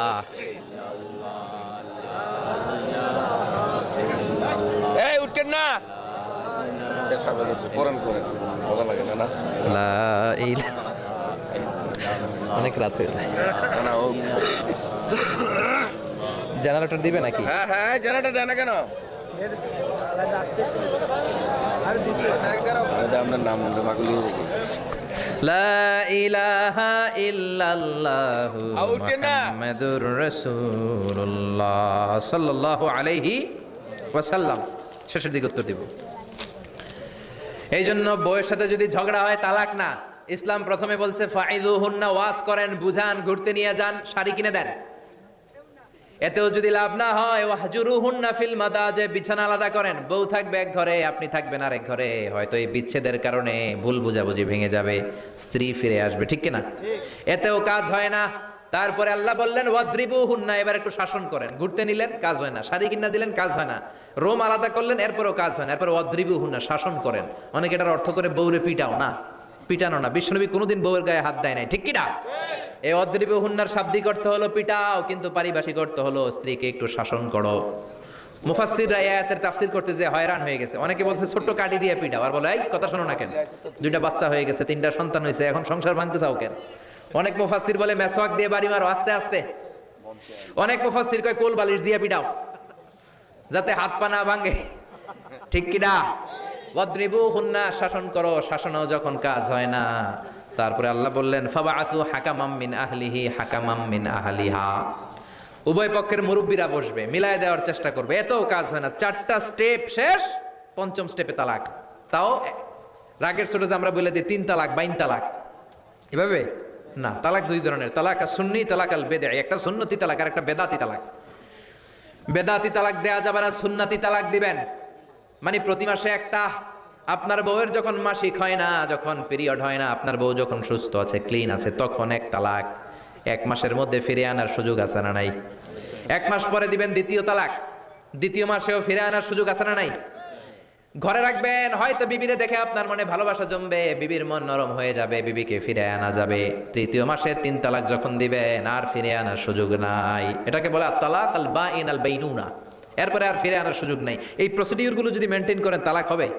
তালাক হওয়ার সুযোগ আছে? এজন্য এগুলো মেনটেন করে তালাক দিবেন, ডিভোর্স রেট কমে যাবে। ওমরে ফারুকের জামানায় এক লোক তার স্ত্রীকে 100 তালাক দিছে। কয় তালাক? এরকম ডাকাত বাংলাদেশও আছে না নাই? 100 তালাক দিছে। এখন ওয়াইফ যে ওমরে ফারুককে বিচার দিছে, ওমরে ফারুক বললো তোমার হাজবেন্ডকে ডেকে আনো। ডেকে আনা হলো, কিরে কয় তালাক দিছস? কয় 100 তালাক। দিবি 3 তালাক, 100 তালাক দিছস কেন? কয় মেজাজ গরম আছিল। ওমরে ফারুক বলে ঠিক আছে, বিচার হলো 3 তালাকে তোর বউ তালাক, বাকি 97 তালাক এখন তোর পিঠে পড়বে। সুবহানাল্লাহ পড়েন। এরকম যদি মাইট দেওয়া যেত জায়গা মতো, সব তালাক বন্ধ হয়ে যেত। চিল্লায় বলেন ঠিক কি না? এজন্য আপনার বাবা যদি বলে ও বাবা তোর বউরে তালাক দে, তালাক দিবেন না, বুঝাবেন। বাবারেও বুঝান, বউরেও বুঝান, বরকত দিবে কে? সাইয়েদনা ইব্রাহিম বললেন ঘরের দরজার চৌকাঠ পাল্টে ফেলো। মনে আছে ঘটনা? না ভুলে গেছেন বোধহয়। তালাক দিয়ে দিলেন বিবিকে, নতুন সংসার শুরু হলো। আরেকটা বংশীয় নেককার মেয়েকে বিয়ে করলেন। 3 বছর পর সাইয়েদনা ইব্রাহিম আবার বেড়াতে আসলেন। আজকেও সাইয়েদনা ইসমাইল বাসায় নাই। সাইয়েদনা ইব্রাহিম সালাম দিলেন, আসসালামু আলাইক। এবার জাদুমাখা কণ্ঠে, কুকিল কণ্ঠে, মোলায়েম কণ্ঠের একটা মেয়ে ঘরের ভেতর থেকে বলে ওয়ালাইকুমুস সালাম। ওয়ালাইকুমুস সালাম। সাইয়েদনা ইব্রাহিম বললেন কাইফা হালুকিয়া উম্মি, মা কেমন আছো বলো বলো। মেয়েটা বলে আলহামদুলিল্লাহ আলা কুল্লি হাল, সব অবস্থায় আলহামদুলিল্লাহ। সুবহানাল্লাহ পড়ে। সংসার কেমন চলে? কয় খুব ভালো। খাওয়া দাওয়ার অবস্থা কি? কয় আরো ভালো। এবার মেয়েটা বলে কে আপনি? এই মরুভূমির মাঝখানে রৌদ্রের মধ্যে দাঁড়িয়ে দাঁড়িয়ে কথা বলেন, কেউ তো কোনোদিন আমাদের খোঁজ নিতে আসে না, কে আপনি? ঘরে আসেন। সৈয়দনা ইব্রাহিম বলে না, আমার পরিচয় দিব না, ঘরেও আসবো না। মেয়েটা বলে আপনি যদি ঘরে না আসেন আমি কিন্তু রাগ করব। সুবহানাল্লাহ কোন। জোর করে ঘরে নিলেন, শরবত খাওয়ালেন, খেজুর খাওয়ালেন, রুটি খাওয়ালেন, মাংস খাওয়ালেন। সৈয়দনা ইব্রাহিমও চোখের পানি ছেড়ে দোয়া করলেন, ও মিয়া এটাও মাইয়া আগেটাও। আহা, বেশ কম আছে না নাই? সৈয়দনা ইব্রাহিম মাথায় হাত বুলিয়ে দিয়ে দোয়া করলেন আর বললেন ইদা জা যাওজুকা মিনাল গাবা, তোমার স্বামী যখন বন থেকে ফিরে আসবে ফাকরাই আলাইহিস সালাম, তোমার স্বামীর একটা সালাম দিবা। ওয়া মুরিহি আন ইউসবিতা আতাবাতা বাবিহি, আর বলবা ঘরের দরজার নতুন চৌকাঠ যেন জীবনেও না পাল্টায়। চলে গেলেন। ইসমাইল আসলেন। বেবি বলল, নুরানি চেহারার এক আল্লাহর ওলির মতো মুরব্বী লোক আসছিল। মুরব্বী আসছে শুনে ইসমাইল তো ভয় পেয়ে গেলেন, কিরে আগে তো একটা ঘটনা ঘটছে, ঠিক কিনা? কেমন আচরণ করেছিস বল। বিবি বলে আপনি ভয় পাবেন না, আমি খুব ভালো আচরণ করেছি, আপ্যায়ন করেছি। তিনিও খুশি হয়ে আমার মাথায় হাত বুলিয়ে দোয়া করে দিয়েছেন আর বলেছেন ঘরের দরজার নতুন চৌকাঠ যেন জীবনেও আপনি না পাল্টান। সুবহানাল্লাহ। সৈয়দনা ইসমাইল বিবিকে জড়িয়ে ধরলেন। বিবিকে জড়িয়ে ধরে বললেন, ও বিবি, তুই তো পরীক্ষায় গোল্ডেন এ প্লাস। কি এ প্লাস? যেই মুরব্বী লোকটা এসেছিল সাধারণ কোনো মানুষ নয়, তোমার শ্বশুর আমার বাবা ইব্রাহিম খালিল। আমার বাবা যেই কথা বলে গিয়েছেন, যে ইঙ্গিত দিয়েছেন, এটা তো গ্রিন সিগন্যাল। আমার বাবা বলেছেন তোমার যেন কোনোদিন তালাক না দেই, তোমার যেন ছেড়ে না দেই। এই যে তোমার হাতটা দুনিয়ার বুকে ধরলাম, জান্নাতে যেন তোমার হাত ধরে দুজনে জান্নাতে ঢুকে যায়। এজন্য বাবা মায়ের দোয়ার দরকার আছে না নাই? মায়ের দোয়ার চেয়ে বড় দোয়া আছে নাকি? জোরে বলেন।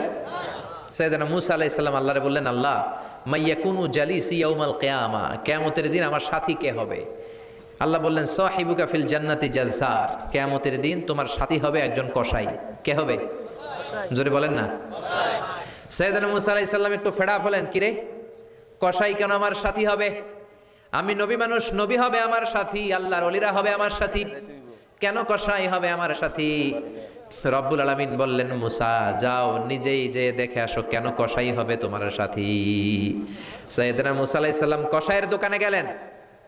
যে দেখে না কসাইয়ের স্পেশাল কোনো আমল নাই, খালি গোশত কাটে। কি কাটে? সারাদিন গোশত কাটার পরে বিকেলবেলা বড় একটা গোশতের টুকরা নিয়ে প্যাকেট করে বাড়ির দিকে রওনা হয়।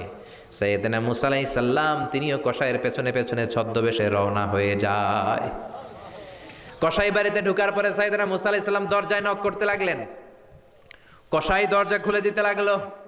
সাইয়েদনা মুসা আলাইহিস সালাম পরিচয় গোপন করে বলে, আমি একজন মুসাফির, আজকে রাতে ও কসাই ভাই আপনার বাড়িতে থাকতে চাই। কসাই বলে, আহলান সাহলান, আসেন, এই ঘরের মধ্যে বসেন। পাশের ঘরে আমার একটু কাজ আছে। পাশের ঘরে যে কসাই মাচার উপর থেকে বৃদ্ধা একটা নারীকে নামিয়ে নিজ হাতে গোসল করে টাওয়াল দিয়ে গা মুছে গোশত রান্না করে রুটি বানিয়ে রুটি আর গোশত এই বৃদ্ধা মহিলার মুখের মধ্যে তুলে দেয়। মহিলাটা তৃপ্তি সহকারে খাওয়ার পরে হাত দুইটা উপরের দিকে তুলে আঁচলটা পেতে আল্লাহর ডেকে বলে, আল্লাহ আমার ছেলের উপর আমি সন্তুষ্ট, এই বলে বিড়বিড় করে কি যেন দোয়া করে দেয়। মহিলাটাকে খাওয়ানোর পরে কসাই প্লেটের মধ্যে গোশত আর রুটি এনে সাইয়েদনা মুসার কাছে এসে বলে, ও মুসাফির ভাই, এই নেন আপনার রাতের খাবার। রাতের খাবার খেয়ে আপনি ঘুমিয়ে যান, সকালে আপনি যাবেন আপনার পথে, আমি যাব আমার দোকানে। সাইয়েদনা মুসা বলে, ও কসাই, আগে বলো এই বৃদ্ধা মহিলাটাকে। কসাই বলে, এই বৃদ্ধা মহিলাটা ছাড়া দুনিয়ায় আমার কেউ নাই, আমি ছাড়া ওই বৃদ্ধা মহিলার কেউ নাই। এই মহিলাটা হলো আমার জনম দুঃখিনী মা। মা ছাড়া আমার কেউ নাই, আমি ছাড়াও মায়ের কেউ নাই। প্রতিদিন আমি আমার মারে গোসল করাই, নিজ হাতে রান্না করে খাওয়াই। সাইয়েদনা মুসা বলে, তোমার মা হাত তুলে কি দোয়া করলো এটা বলো। কসাই বলে, আমার মা প্রতিদিন রাতে খুশি হয়ে একটা পাগলা দোয়া করে, গত কয়েক বছর ধরে এই দোয়াটা করছে, অনেক বছরের দোয়া, আমি জানি কোনো দিন এই দোয়াটা কবুল হবে না। সাইয়েদনা মুসা বললেন, কি দোয়া? কসাই বলে, আমার মা খুশি হওয়ার পরে চোখের পানি ছেড়ে দিয়ে হাত তুলে বলে, আল্লাহ আমি আমার ছেলের উপর অনেক সন্তুষ্ট, শুনেছি এই জামানার বনি ইসরায়েলের সবচেয়ে বড় পয়গম্বর, তার নাম নাকি মুসা কালিমুল্লাহ। আমি তোমার কাছে দোয়া করে গেলাম, আমার ছেলেরে তুমি ওই মুসা নবীর সাথে জান্নাতে ঢুকাইয়া দিবা। মুসা আলাইহিস সালাম বলে, কানেকশন তো এই জায়গায়, আসল কানেকশন তো এখানে, এটা তো মায়ের দোয়ার বরকত। আল্লাহু আকবার। এজন্য মায়ের দোয়ার বরকতে কসাইকেও নবীর সাথী বানিয়ে দিয়েছে কে? বিশ্বনবী বাবা মার আদর পায় নাই, জন্মের আগেই বিশ্বনবীর বাবা নাই, 6 বছর বয়সে মা নাই, দাদার কাছে মানুষ হয়েছেন, চাচার কাছে মানুষ হয়েছেন।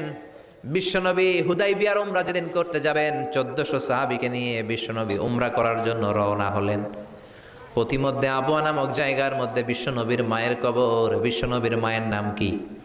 তোরা দেখে যা আমিনা মায়ের কোলে, মধু পূর্ণিমারি সেথা চাঁদ দোলে, যেন উষার কোলে রাঙা রবি দোলে। তোরা দেখে যা আমিনে কোলে, কুল মখলুকে আজি ধ্বনি উঠে কে এলোই, কালিমা শাহাদাতের বাণী ঠোঁটে কে এলোই, পরে দুরুদ ফেরেশতা বেহেশতের দুয়ার খোলে। তোরা দেখে যা আমিনা মায়ের কোলে। ঠিক কি না? মায়ের কবর বলল সামনে, জায়গার নাম আবওয়া, ছোট্ট একটা টিলা। 1400 সাহাবীদের দিকে তাকিয়ে বিশ্বনবী বললেন, ও সাহাবারা, এটা আমার মায়ের কবর। আমি আল্লাহর কাছ থেকে অনুমতি পেয়েছি মায়ের কবর জিয়ারত করার। তোমরা যারা জিয়ারত করতে চাও আসো। 1400 সাহাবী বলে, আমরাও আপনার মায়ের কবর জিয়ারত করব। বিশ্বনবী 1400 সাহাবীরে বললেন, জিয়ারত করার সময় কেউ কিন্তু কান্নাকাটি করতে পারবা না। 1400 সাহাবীকে কান্নাকাটি করতে নিষেধ করে বিশ্বনবী যখন নিজের মায়ের কবরের সামনে দাঁড়ালেন, বিশ্বনবী ছোট্ট বাচ্চার মতো হাউমাউ করে কান্না শুরু করে দিলেন। বিশ্বনবীর কান্না দেখে 1400 সাহাবাও কান্না শুরু করে দিল। বিশ্বনবী 1400 সাহাবীদের দিকে তাকিয়ে ধমক দিয়ে বলে, তোমরা কাঁদো কেন? সাহাবারা বলে, নবী আপনাকে আমরা অনেক ভালোবাসি, আপনারে কাঁদতে দেখলে আমাদেরও কান্না আসে। আপনার চোখ দিয়ে দার দার করে পানি নামতে দেখলে আমরা আমাদের দুটি চোখ আর শুকনা রাখতে পারি না। বিশ্বনবী বললেন, আদ্রাকাতনি রাহমাতুহা ফাবাকাইতু। আমার ছোটবেলার স্মৃতি মনে পড়েছে, আমার মা যে আমারে আদর করেছে ওই স্মৃতিগুলো আমার মনে পড়েছে। আমার মা আমেনা আমারে জাইতুনের তেল মালিশ করে দিত গায়ে, আমার মা আমেনা আমারে জামা পরিয়ে দিত, কোলে নিত, আদর করতো, চুমু খেত। ওই স্মৃতিগুলো আমার মনে পড়েছে, তাই আমি কাঁদি। তোমরা কাঁদো কেন?